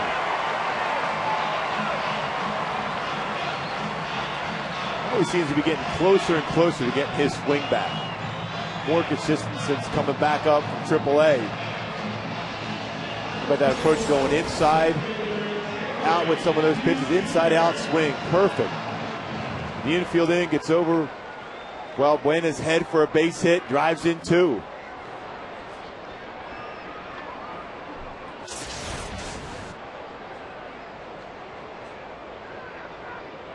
Gary Matthews, the batter.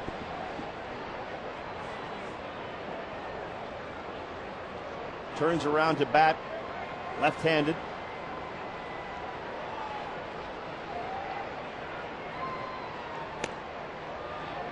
Strike 1 to Matthews.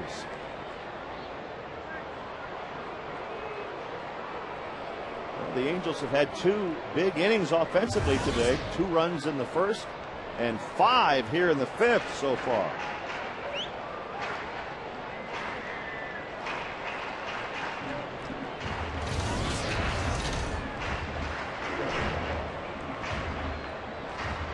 Since Howie Kendrick came back to the Angels from AAA, he has hit .367. I'd pretty much say he does have a swing back. Sounds like his swing's definitely coming back.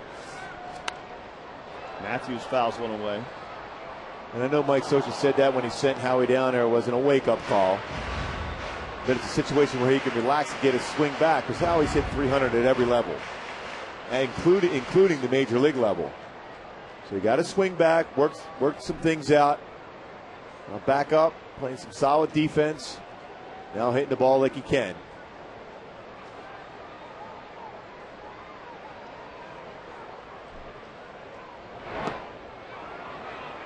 Check swing on Gary Matthews, strikes him out. Jeff Nelson, the third base umpire, called Gary out. And that's the first out of the inning. Saw that graphic earlier that Perez came over in a trade for Mark DeRozan. I mean, the Cardinals have now made 3 pretty significant deals. They got Matt Holliday, they got Lugo, and now they got DeRozan. So they've fortified their chance now back in first place in the NL Central. Still a couple days left. There's going to be some movement in Major League Baseball as far as trades. Of course, the Tribe involved in a trade today, pending physicals. It looks like a done deal. Cliff Lee, Ben Francisco, gone to the Phillies. for 4 minor league players. And you just never know how those deals will work out. Sometimes you look back and say, what a steal. We got these guys. But on the other hand, maybe none of the 4 work out. It's just that you roll the dice and rely on your scouts. I'm always a believer in, if you have an opportunity to win a world championship, you jump at that opportunity.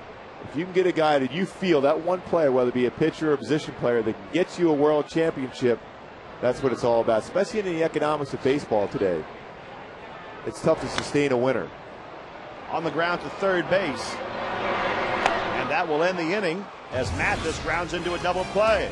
But the Angels score 5 in the 5th.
Light, 6th inning. Now it's time for the Coors Light freeze cam.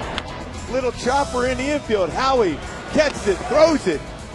Gets Buena by a half a step, and you can see barely got him, but the call was right out at first base. And that is our Coors Light freeze cam, brought to you by Frost Brewed. Coors Light, Rory. All right, Gooby. It's 7-1 Angels as we go to the 6th inning. You just look forward to that every 6th inning, don't you, Rory? You do, I know that. It's the only time all day you stand up with incredible enthusiasm. Well, I generally do that when I see you in the morning, but well, I forgot about that, Jim. Cabrera takes strike 1 here in the 6th inning. As Drupal Cabrera hitting .300, but he's 0 for 2 today. Lackey's only given up 2 hits.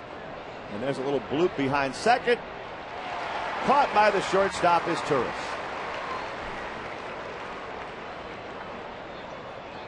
One out.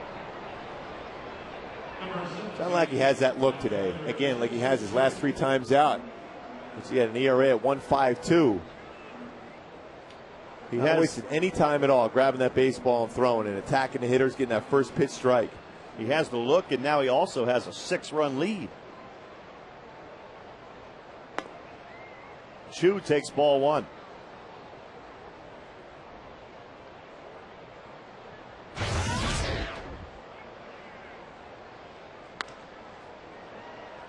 Out of play on the left side. 1 ball, 1 strike.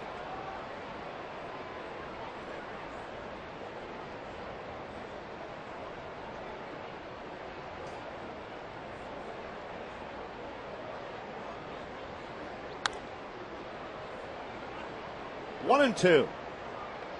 Chu late on a couple fastballs. 1-2 count. Glad you can bounce a curveball too, but he's very good at serving that fastball on the outside part of the plate the other way. Came inside to him, and it's 2 balls and 2 strikes.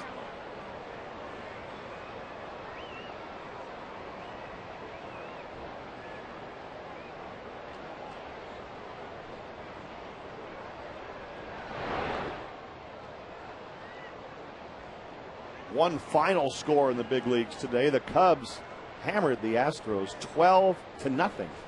Final score in that game.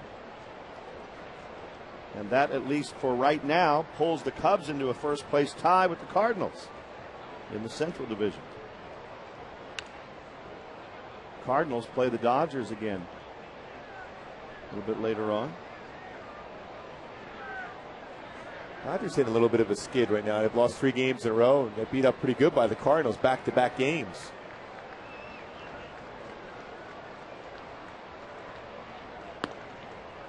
Ball 4 to Chu with 1 out here in the 6th inning. First walk of the game for John Lackey. He's hit a couple batters, but first walk. Victor Martinez was hit by a pitch in the 1st inning. He's also grounded out today.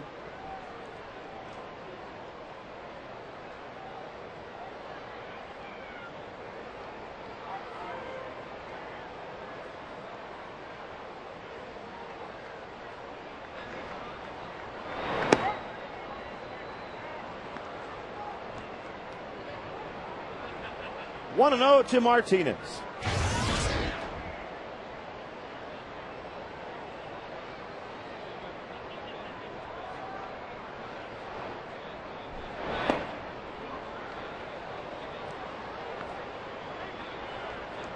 Spot for John Lackey. The only way Cleveland gets back in this game, because this kind of stuff he has, is by walking some batters.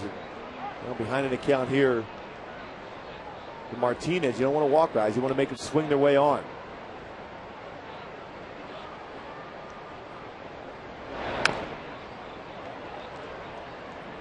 Two and 1 to Victor Martinez.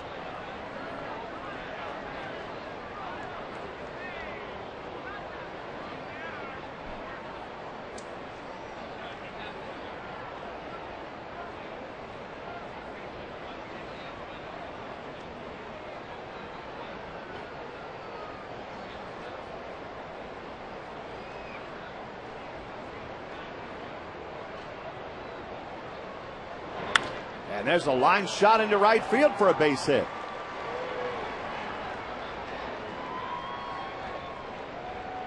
And the Indians have a couple of men on with 1 out in the 6th. If there's one thing we've seen about the Indians in this series, they just keep on coming. That's why when you give a free pass of a base on balls, then you put a lot of pressure on your pitcher there in that spot. Mike Socha's looking on. You want to make sure they swing the bat, get ahead of the count. Fell behind 2-1 there. Martinez a base hit after the walk to Chu. But still, John Lackey's stuff has been excellent this game, especially that 2-seam fastball. Work that 2-seam fastball and get a ground ball. See if you can get a double play.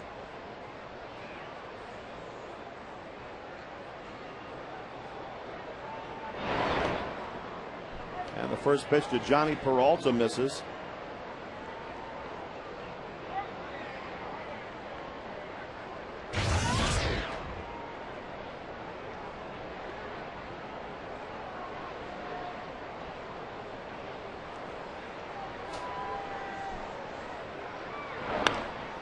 Pop fly right field. Abreu calls for it. Bobby makes the catch. That's out number 2, and the runners will stay where they are.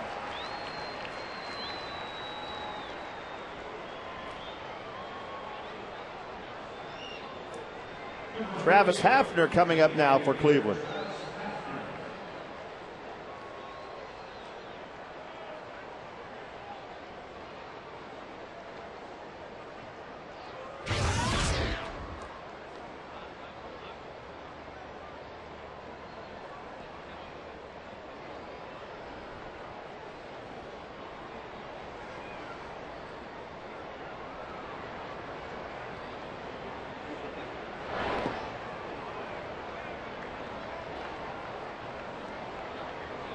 Want to know to Hafner.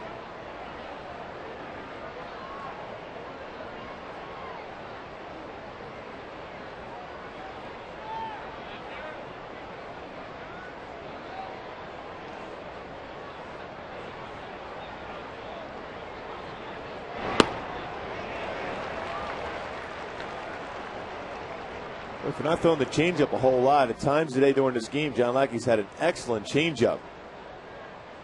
With Sizemore Want to strike out on that changeup, and a good changeup right there to Hafner, who was looking fastball, 1-0 count.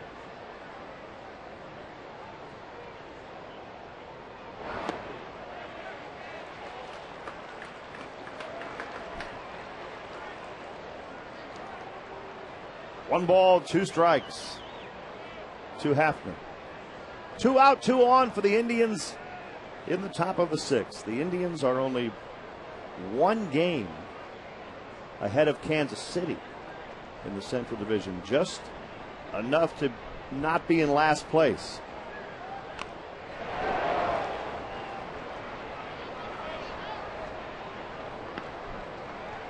Another nice sequence there by Lackey after a changeup and a slow curveball.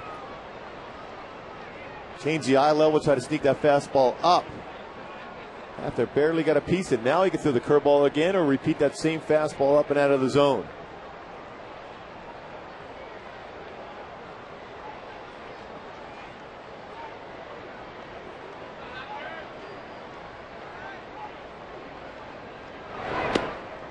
Strike 3 called to Hafner. The Indians leave 2 men on base, and the Angels lead it by 6.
AT&T Rapid Rewind.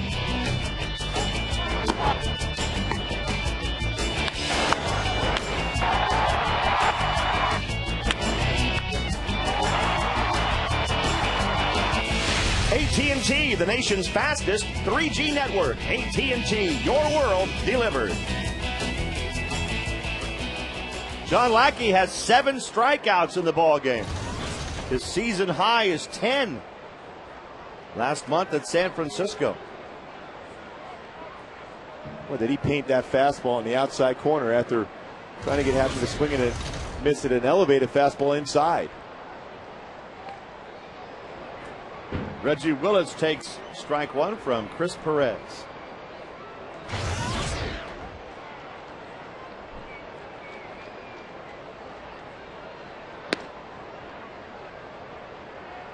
Reggie has grounded out twice today.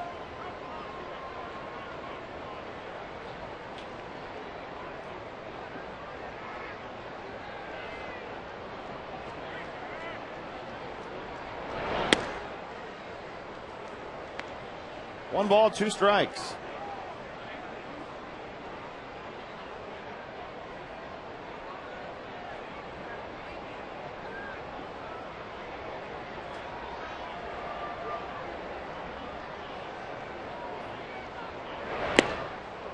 And Willits out on strikes. Fans, what do you do on Friday nights? Come check out the Angels Friday, August 7th. It'll be the Angels and Texas Rangers. It's the first game of Breakout the Red Week. And then, after you've worn red to that game, you stay and watch the fireworks show. The Rangers will be here August 7th. Big game in the pennant race also. Get your tickets at angelsbaseball.com. The Rangers have stayed right with the Angels. Texas just 2.5 games back starting the day, and they're playing at home tonight against Detroit. And they got a tough one. It's Justin Verlander going for the Tigers against the Rangers. That should be a great series of games here on the weekend of August 7th. And after the Rangers leave, Tampa Bay comes in, so that's a tough week. That's when Mike Scioscia would love to have that pitching staff in order at that point.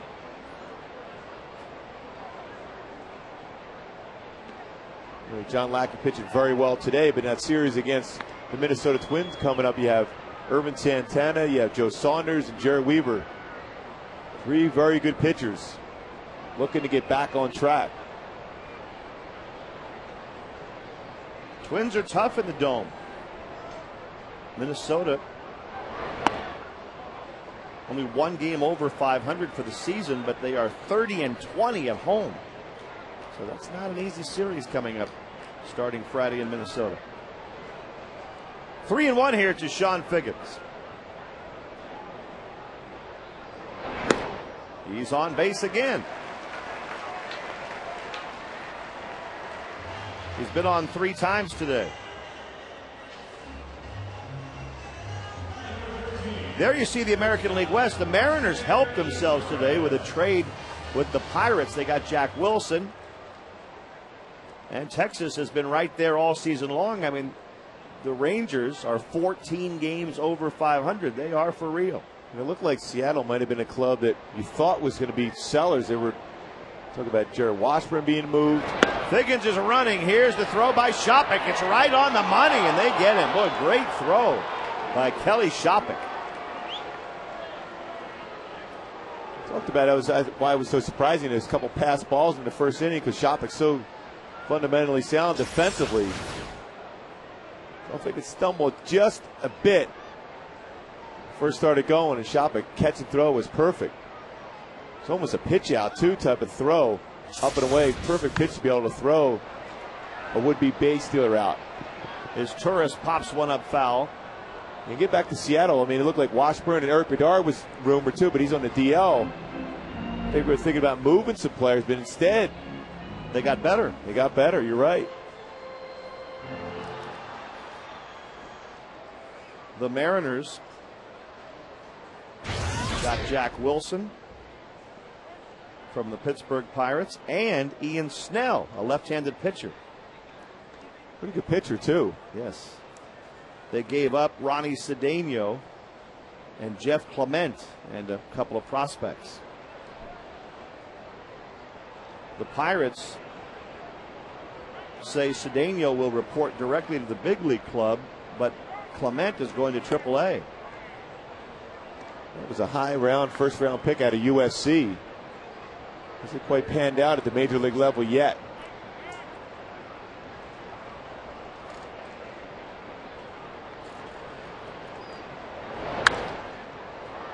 There's a pop fly off the bat of Meiser as Turris. That will end the 6th inning. 6 complete in the books, and it's 7-1 Angels.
at the Big A this afternoon. Pretty good crowd for a Wednesday afternoon, Gooby. A lot of kids here at the ballpark. See a great performance here by John Lackey here through 6. The offense coming through again, 7 runs. Chris Jimenez up there. The Phillies, who got Cliff Lee from the Indians, obviously that means they won't be getting Halladay. So take that team out of the mix. And with about 48 hours, a little bit less than that until the trade deadline, do you see Halladay going anywhere now? They should. Now, whether they're going to do it or not, I don't know. But the 2 teams I think are in line to pull off this deal that have the prospects that can do it are the Dodgers and the Angels. Yeah, I had the same thought. We don't get a sense, to be honest with you, just from being around the ballpark every day, that there's anything close. But then again, we really didn't get that sense with Teixeira last year either. That was out of the blue. Yeah. Heard a little rumor about that, but that got squashed right away. Next thing you know, he's there. The addition he was last year. Great pickup by Tony Regans. Tomorrow is a travel day for the Angels. No game. And then Friday is the deadline, and they'd be opening up their series in Minnesota that day. Takashita didn't bring him up on that one. Well, everybody has their limits. I was looking for that punch out sign again. Jimenez fouls one back.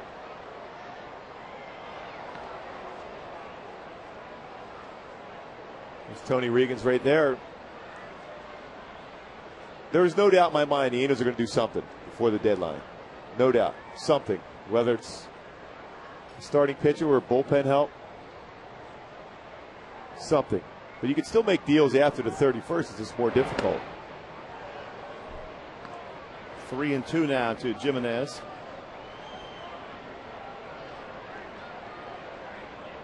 The Phillies making a very good deal, and they already have a 7-game lead in the NL East. So there's a team that figures to be even better. Already, if you don't want to call it running away with the East, but a pretty comfortable lead in the National League. They made 2 proposals to Toronto to get Roy Halladay, and both times it fell apart. You know, they already have a number of left-handers in their starting rotation, but it's still a great pickup by the Phillies getting Cliff Lee.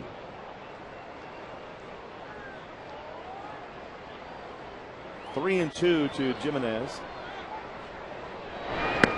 And there's ball 4. Let's take a look at our Lexus pursuing perfection. John Lackey, this game here. Nice curveball for strikeout on 1. Fastball, another fastball. Paint that changeup in the outside corner. Fastball once again. Curveball has been outstanding and painting. 7 strikeouts for John Lackey, 3 of them looking. That is our Lexus pursuing perfection. The leadoff man aboard in the 7th inning for Cleveland, Luis Valbuena, takes a strike. 0 for 2, a couple of ground ball outs today. 6-game hitting streak on the line.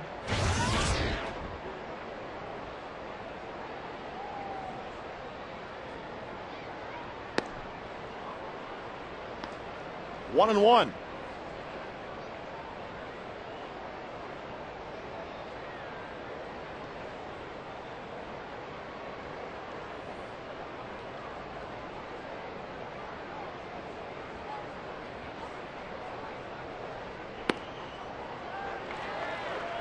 One ball, 2 strikes.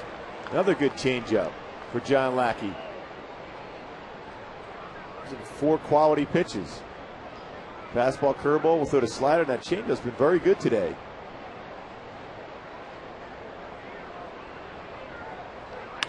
Ground ball to first base. Kendry Morales gets it to second. Back to first. Double play. 3-6-3. Another good play by Kendry Morales. Another one of those difficult plays, especially when you're throwing from the right side at first base. Not only you got to make the play, spin around and make a solid throw to the shortstop. Once you're able to catch it, step on the bag, get out of the way of the would-be runner taking you out, Double play, 3-6-3. And what about Meiser, Gooby? He just makes the plays. He made that look easy. It wasn't all that easy. So consistent. Meiser's been probably one of the biggest reasons why the club has turned it around here after 29-29, and all of a sudden they just took off. Solid defense, clutch hitting, calming presence in that infield. Kelly Shopik 1 for 2 today.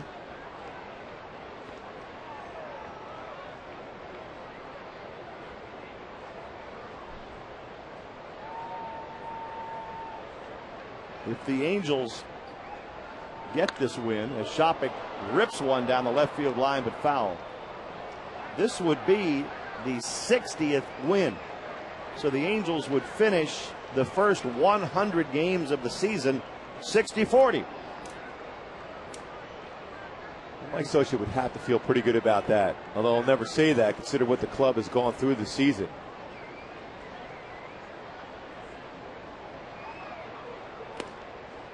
That was the 100th pitch of the ballgame by John Lackey right there.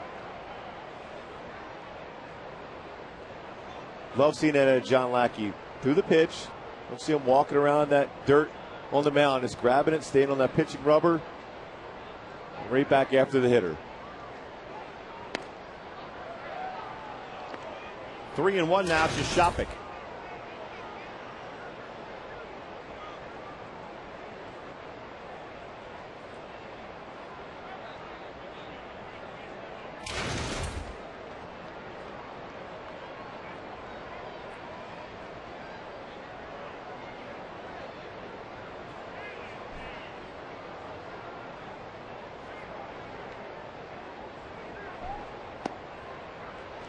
And Lackey loses him.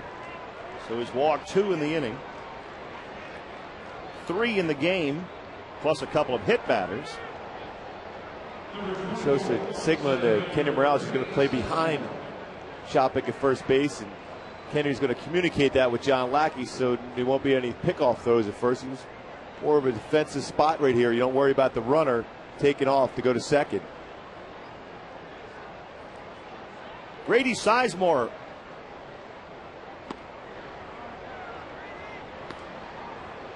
Oh for 3 today for the Tribe. Hitting just .228.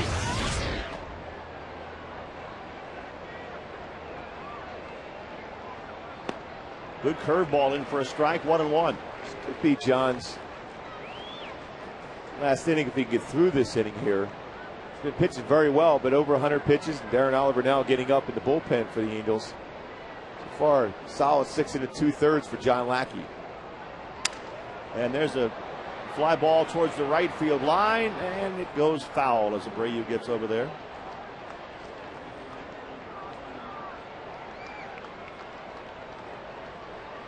One ball, 2 strikes.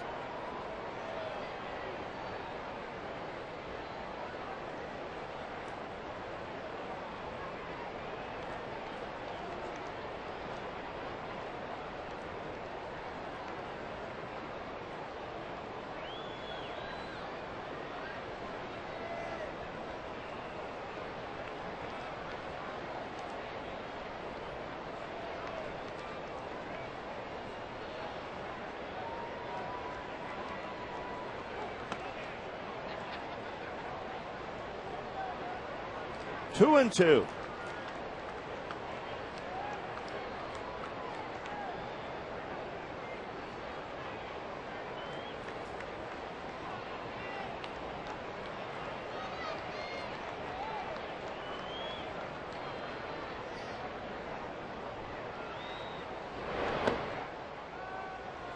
John struggling a little bit here in the 7th inning. He's walked 2.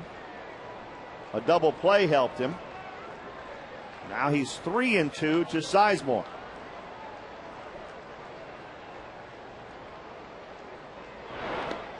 And walks Grady.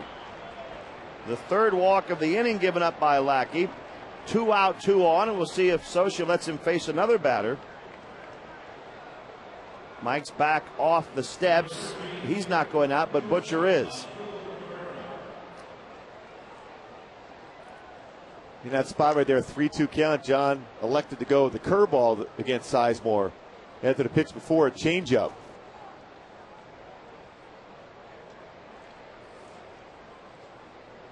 Fans Angels Baseball wants to give you a chance to sit in the Chevy Suite seats. Love when you say that, Rory. I know. They're on the field next to third base, and you get a chance to win an all-new Chevy Camaro. Text Camaro to 31826 or go to angelsbaseball.com/Camaro. Chevy, the official ride of Angels Baseball. And there are the Chevy Suite seats. Oh, Rory, no one says it better than you.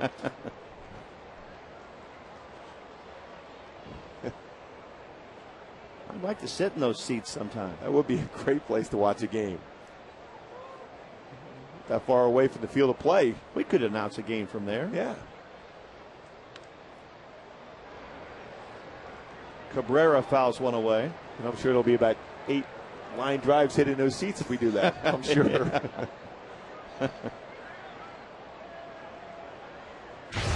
I don't have to worry about that. I have you there to protect me. Exactly. I'll push you right in front.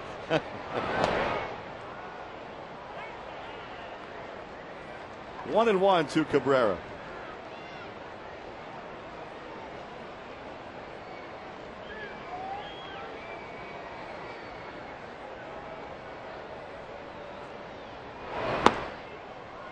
Now 2-1. I think it's safe to say if he loses Cabrera, this is probably John's last batter. Yeah, last batter any way you look at it. Even if he gets through this inning, this will be it for John Lackey. Struggling to find that same release point he had throughout the game. Fell apart. Back-to-back walks. Good curveball there, though, and it's 2-2. This next pitch is number 113 for John. Well, as a starting pitcher and you're in the spot, you know you have over 100 pitches, but you just feel that, all right, I got to give everything I have, just one more pitch. Let me get through this inning. He got through it with a called third strike. 8 strikeouts in 7 innings for Lackey, and the Angels lead it 7-1.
On a Wednesday afternoon, it's 7-1 Angels. John Lackey, a terrific outing.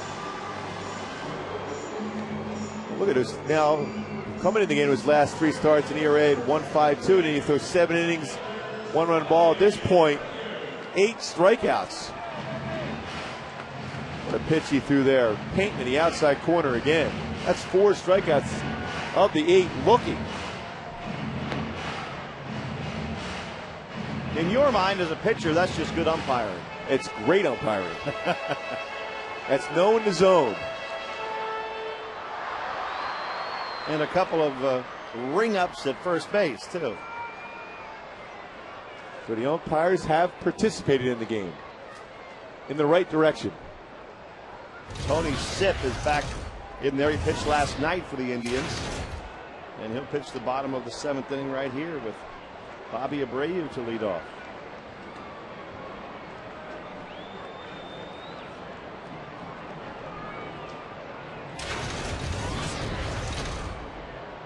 Bobby today, 2 more hits, another RBI. He's 2 for 3.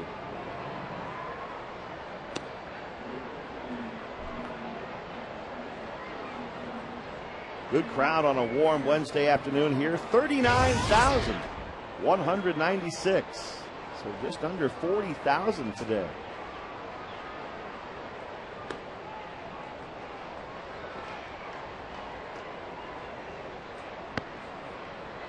Two and 0 to Abreu.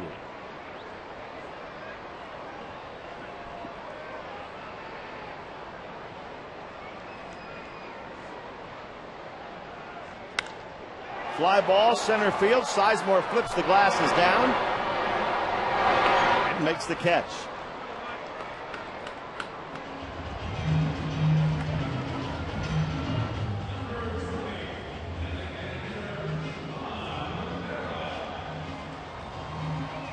Juan Rivera steps in.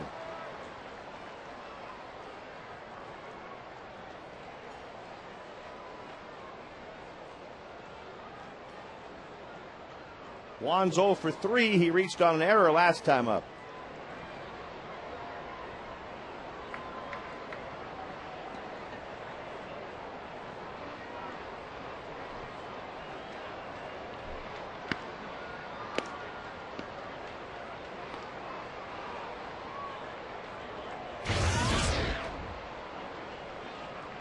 Still great numbers. It's good to have Juan back in that lineup now. Give him better balance. The Angels trying to get completely healthy.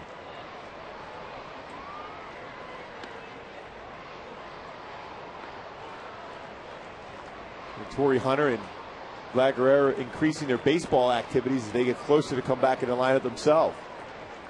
But the guys have filled in amazing for the club.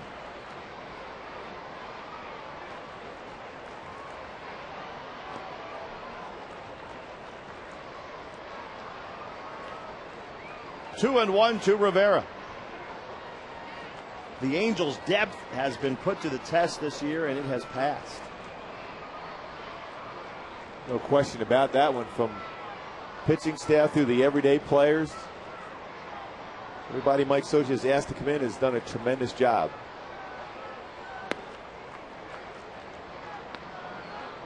Two and 2 to Juan.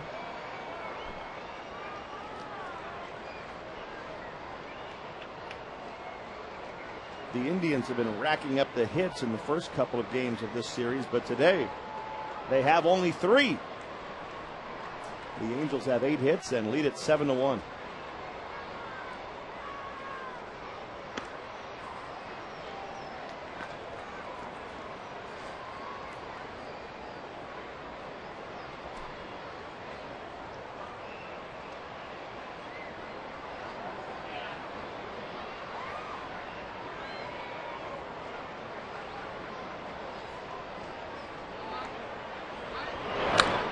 There's a line shot into left field, and it drops in for a base hit for Juan Rivera.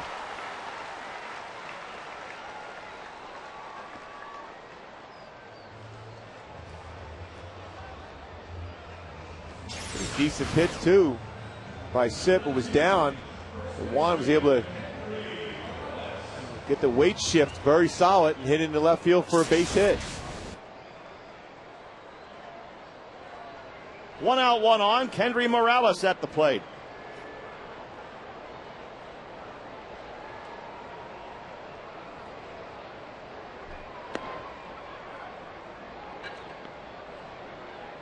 Kendry with another big game here tonight. Single and a double, a couple RBIs.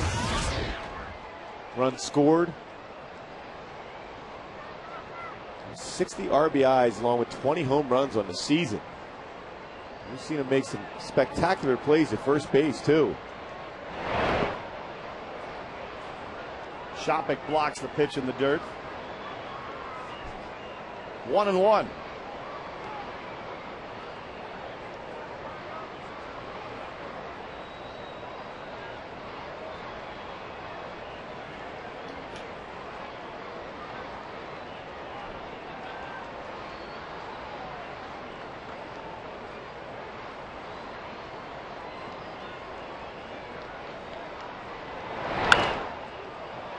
Hot foul by Kendry. 1 ball, 2 strikes. Morales drove in a run with a double in the 5th inning and had an RBI single in the 1st inning. So it's already been a good day for Kendry.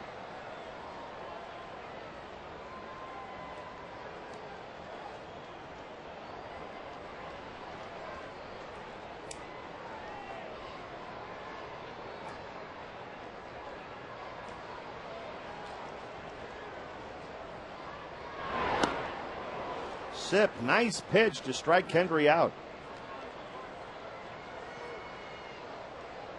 Good off-speed pitch. Good curveball there in that spot. Gets a strikeout. He's got a good fastball. He can rush it up there in the mid-90s. So Victor Martinez talked to him yesterday during the course of that game on the bench. See him just trying to get him focused. Don't try to overthrow the ball because his mechanics at times are out of whack, and that's why you see balls thrown out of the zone as much. With 2 outs, Howie Kendrick lifts one into right center field and deep. Sizemore goes back, but Howie Kendrick has hit it out.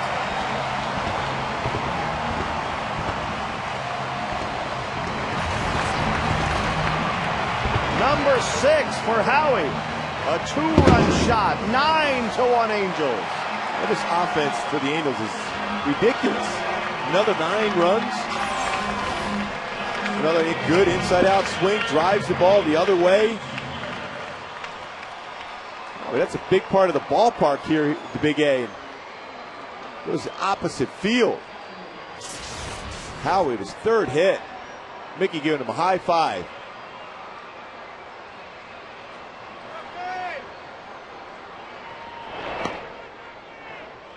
And the Angels up 9-1. Howie Kendrick with 4 RBIs in the ball game. 5 is his career high.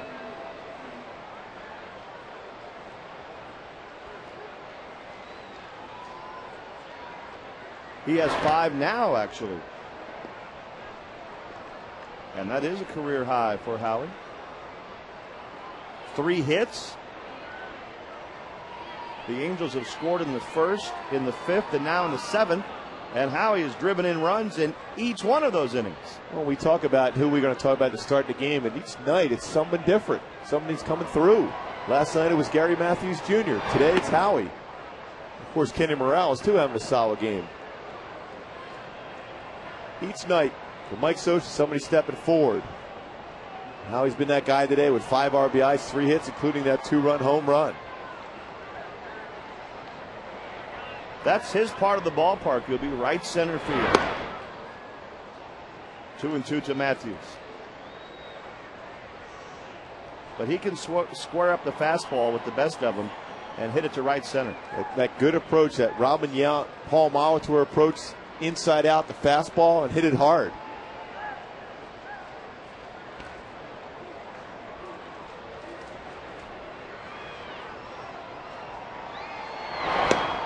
Strike 3 called to Gary Matthews ends the inning, but a 2-run home run by Howie Kendrick gives the Angels a little cushion. It's 9-1 after 7. Just a great swing, inside out, drive into right center field for 2-run shot.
including a home run, 5 RBIs, and the Angels in command 9-1 in the 8th inning.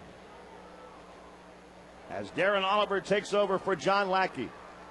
4-0 record for Darren Oliver with 2.68 ERA. Good fastball, spots it well, good curveball.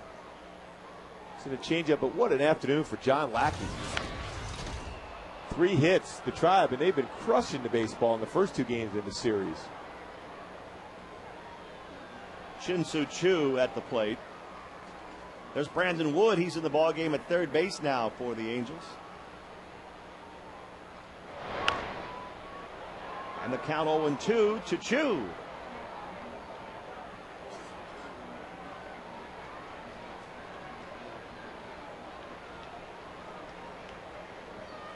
Been on base 3 times, hit by a pitch, doubled and walked.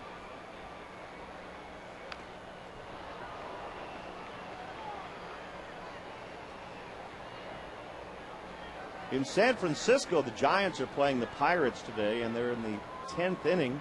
No score. 6th inning in Seattle. Mariners 1-0 over the Blue Jays.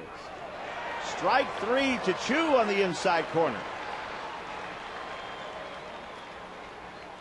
Great pitch by Darren Oliver. Fastball on the inside part of the plate. Choo looking for a breaking pitch maybe, or a fastball on the outside corner. Froze him. Cheese inside.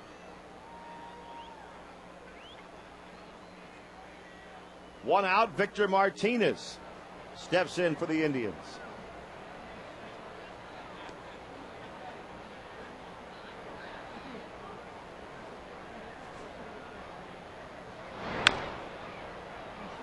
One to Victor. It's a good win for the Angels, Gooby. They win 2 out of 3 from the Indians. They're about to go on a road trip. They go to 60-40 after 100 games. They'll be up by either 2.5 or 3.5 over Texas, depending on what the Rangers do tonight against the Tigers. But the Angels are well positioned after 100 games. Especially you mentioned a day off coming up tomorrow. They don't have many more off days for a while. A couple makeup games here and there. One supposed to have an off day before he went to Boston. It's going to be a makeup game against the Yankees, and a makeup game at home against Oakland. So yeah, 5-2, an opportunity to have a 5-2 homestand here.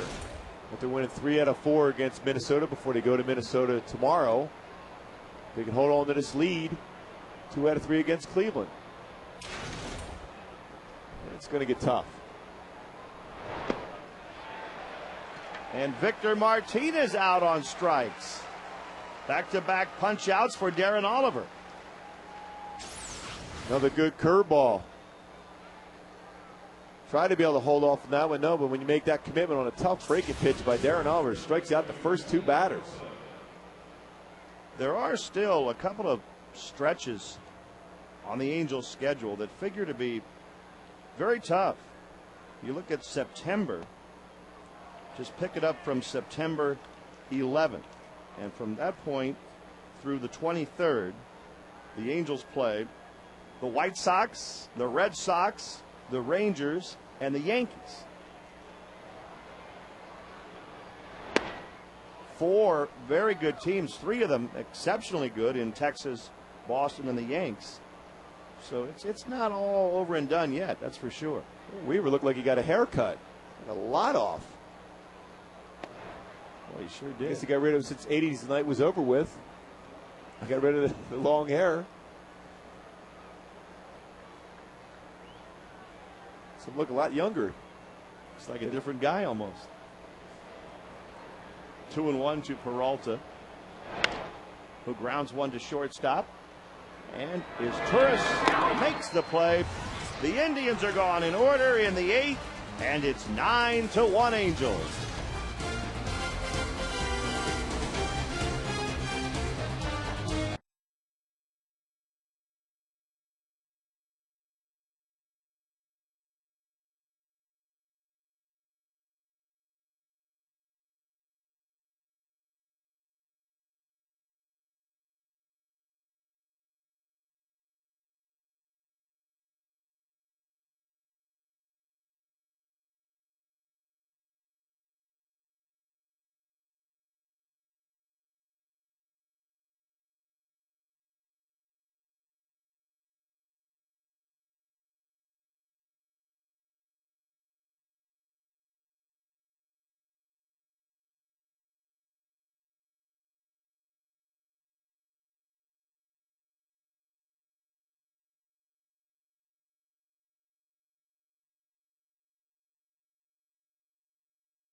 Gabe. Fans, if you can't watch the Angels on Fox Sports West or KCOP, you can always catch the game on your computer with MLB.TV, the ultimate baseball experience, featuring 100 out-of-market games per week live on your computer. And watch those you missed on demand. To check angelsbaseball.com. Tomo Oka, the new pitcher for the Indians. Tomohooka, not an overpowering fastball. He spots it well. 85, 89, slider, changeup, and a split finger fastball.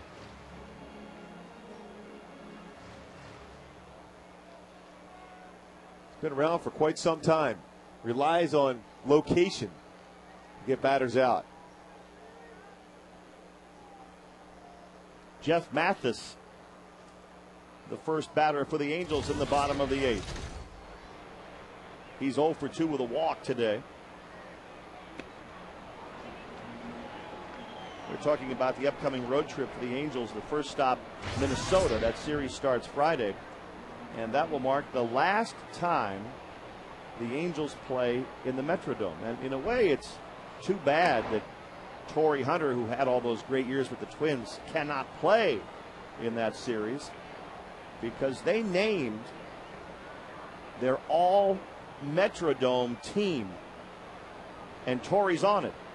He was named the all Metrodome team, but he will not get a chance to play in that series. There's a swing and a miss by Mathis. He's out, leading off the 8th inning. Saw Joe Saunders there looking on at the field there. He's pitching. That's a big game for him up in the Metrodome. Tell you what, there's not going to be many pitchers going to miss the Metrodome, including myself. I didn't particularly like that place. Maybe it's safe for you to make a comeback now. No more Tiger Stadium, no more Metrodome. I'm ready. Reggie Willits takes a strike.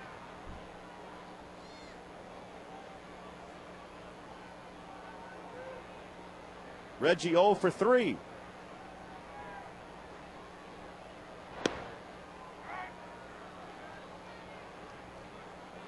Oh 2 to Reggie Willits.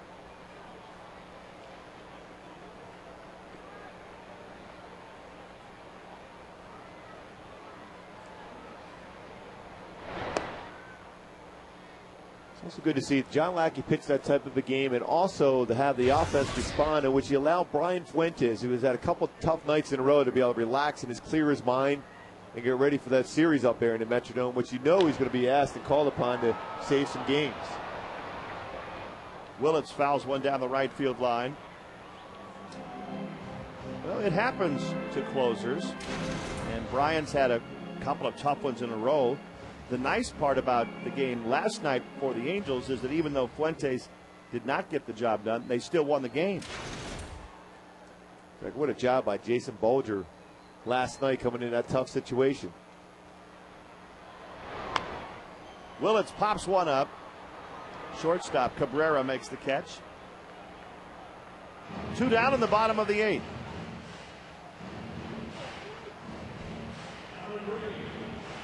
Reggie goes 0 for 4 today. Sean Figgins stepping in. Or check that, Brandon Wood, who came in for Figgins last inning defensively, last half inning. So this is the first at-bat for Woody.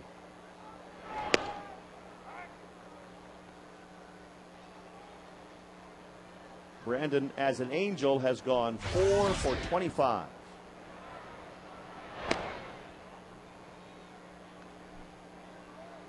One and one.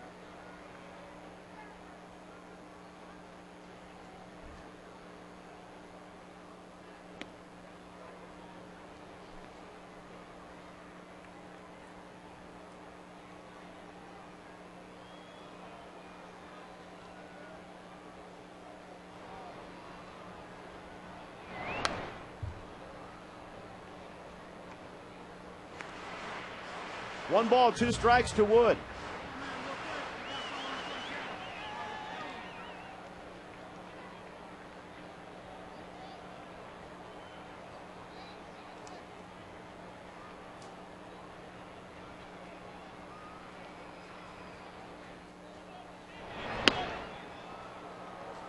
Good job done by Tomo Oka with a pair of strikeouts, and we head to the 9th inning.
In front of almost 40,000 fans at the big game. 9-1 Angels in the 9th. And the Angels, as we mentioned, a travel day tomorrow. They're headed to Minneapolis, where they'll open a series with the Twins Friday night. Irvin Santana, Joe Saunders, and Jerry Weaver all trying to get back to form. All with great stuff. Swarzak, pitching that game Saturday, pitched a great game against the Angels at home and was able to get that win. Perkins and Blackburn. So it should be a great series. Minnesota, a whole different team when they play in the Metrodome as compared to on the road. No doubt about it. 10 games over 500 at home and 9 games under on the road. Jared with that new haircut should be the key. You think so? Yes. It's pretty good analysis. That's why you bring me here. Yep, that'll do it all right. See, there's certain keys you look for in a turnaround part of the season, and that was the key. Haircuts are one of them. Yeah. Well, you saw with Vlad. Vlad got the haircut. Mm-hmm. Immediately hit a home run. And straight to the disabled list. Well, I don't like to think of the negative side of things, George. Bobby Mosbach is on the mound for the Angels here for the 9th inning.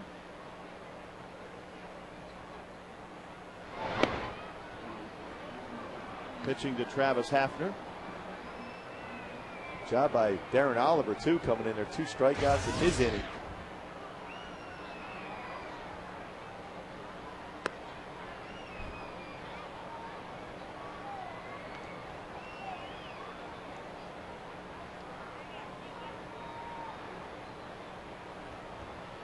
Two 2-0 to Travis Hafner.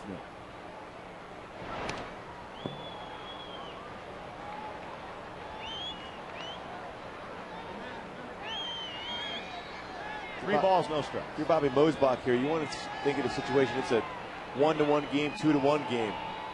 That focus back. 3 pitches in a row out of the zone. You don't want to walk anybody in this spot. You don't want to give the Indians any kind of life. They're walking guys. Which he just did on 4 pitches. Mosbach has spent most of his career in the minor leagues as a starting pitcher. And the way the Angels have used spot starters this year, you never know. So he does have something at stake here. He wants to show Mike Scioscia a good inning, a good outing. There's always that adjustment when you become from a starter to a reliever, knowing when you're ready to go in a ball game, when you can use all your pitches to be prepared to throw less than you would normally do as you're a starter. Starters, you get 50, 60 pitches warming up down in the bullpen before you come into the game. As a reliever, they had to shorten that down to 15 to 20. Chris Jimenez at the plate for the Indians.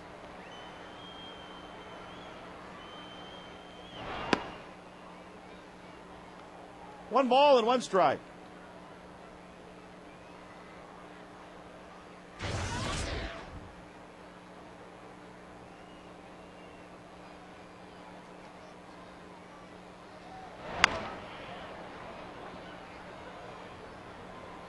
Brandon Wood plays it on the ricochet, and it ends up as a souvenir.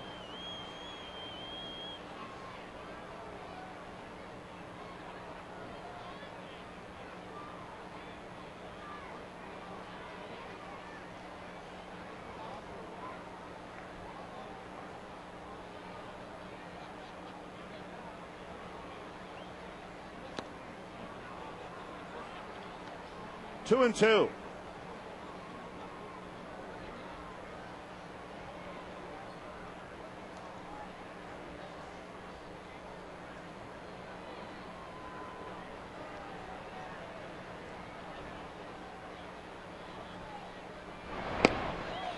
Mosbach gets a strikeout.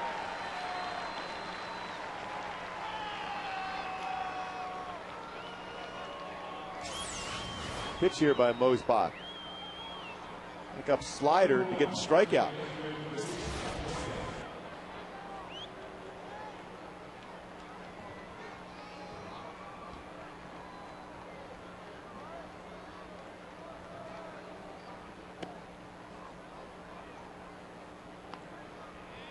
Luis Valbuena up there for the Indians.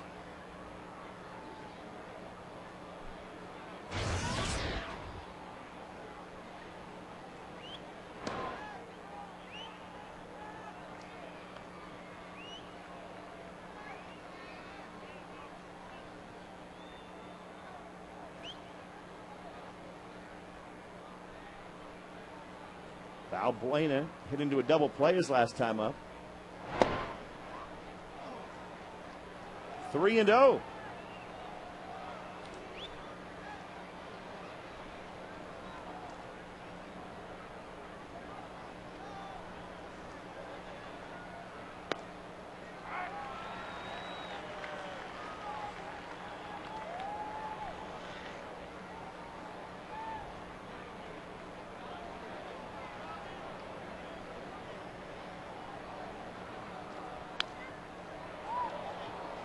Full count, 3 balls, 2 strikes.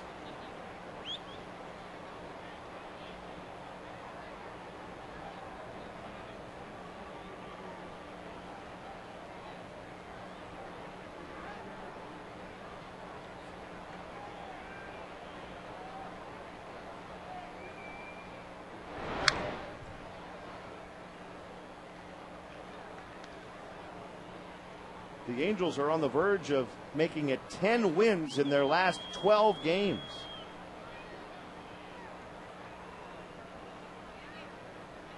Got a tough stretch coming up, so it's an important game for them today. All facets very good from John Lackey on through the offense and the defense.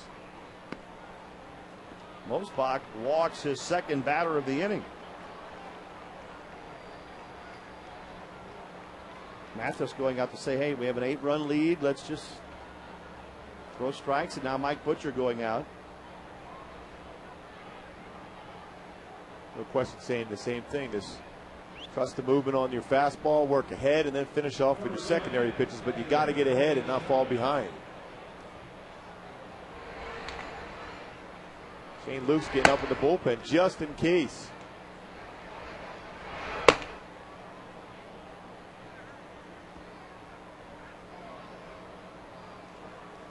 Home plate umpire Mark Carlson says, let's get going.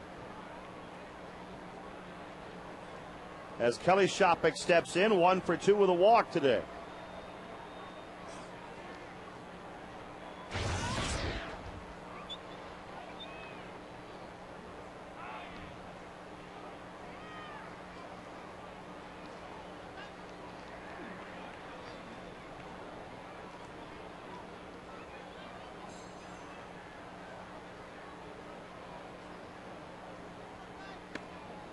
And there's a strike to start Shopik. The Indians have 2 men on. They've stranded 7 on the bases today.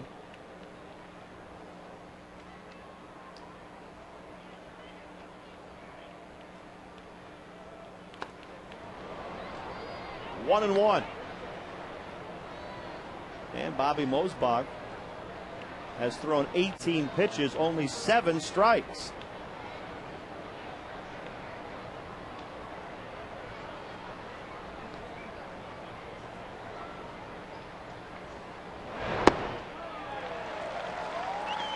One and two to Shopik. And the hardest thing for a pitcher to do is try to aim the pitch and throw for a strike. You just got to trust your mechanics. You're going to be able to deliver the ball exactly where you want it, not try to force it in there.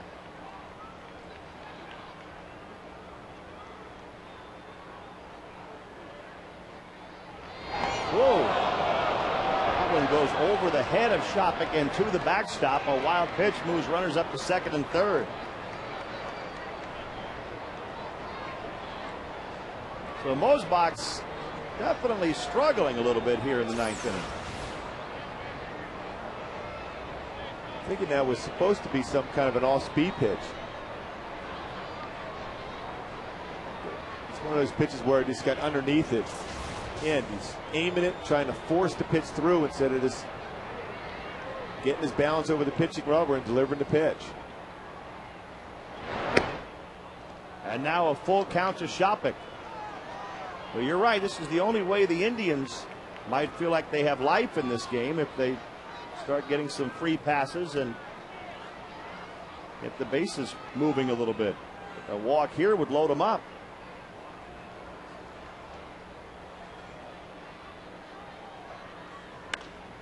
Instead, it's a line shot into left field that will score 2 runs. 2 walks, a wild pitch, and 2 runs across for the Indians. Makes it 9-3 Angels. Shopik doubles in 2. That's going to be it. Shane Luke's going to be coming in now. To the bullpen in the 9th inning for Mike Scioscia. The 8-run lead is down to 6.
For the Angels, and it's Shane Lukes.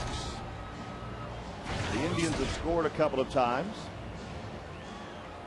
We'll be on the air from Seattle, or from Minnesota rather, with Irvin Santana going against Nick Blackburn Friday night.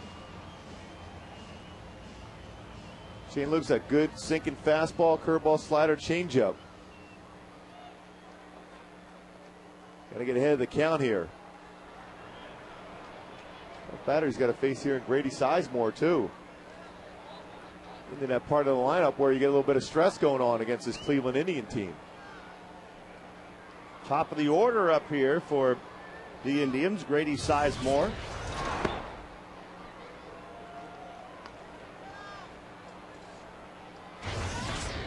Two walks, a wild pitch, and a double for the Indians in the 9th. The Indians have not gone quietly in any of these games. They won one of them come from behind. Monday, they almost got the Angels last night. The Angels hung on.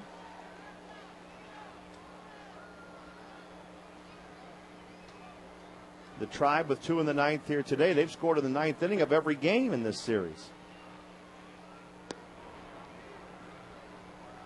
2-1 to Sizemore.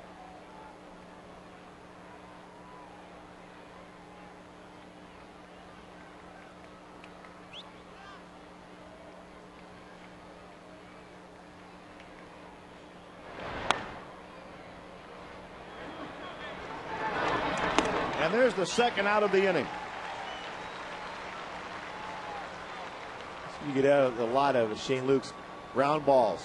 That good sinking action on the fastball. Just 1 out away from winning the series against Cleveland. It's been a tough series.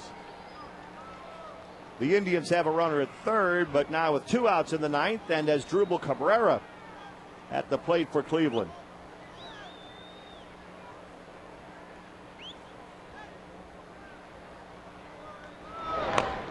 He rolls one foul on the first base side. The Indians still with only 4 hits. John Lackey's in line to pick up the win here. It would make him 7-4. He was 3-4. So obviously John is on a good streak right now. More importantly, what he's done in his last 4 games. Put up dominant numbers. Your number 1 guy on your staff.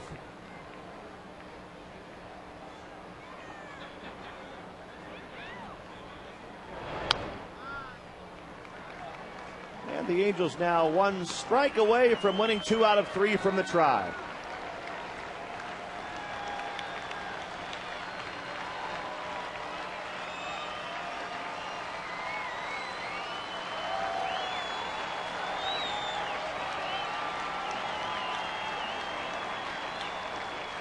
The 1-2 to Cabrera is grounded toward first base. Morales touches the bag. Just another Halo victory. Solid effort today by the Halos in winning this series against the Cleveland Indians and having a solid 5-2 homestand. John Lackey, 7 innings pitched, 3 hits, 8 strikeouts. The offense responded. Howie Kendrick with 5.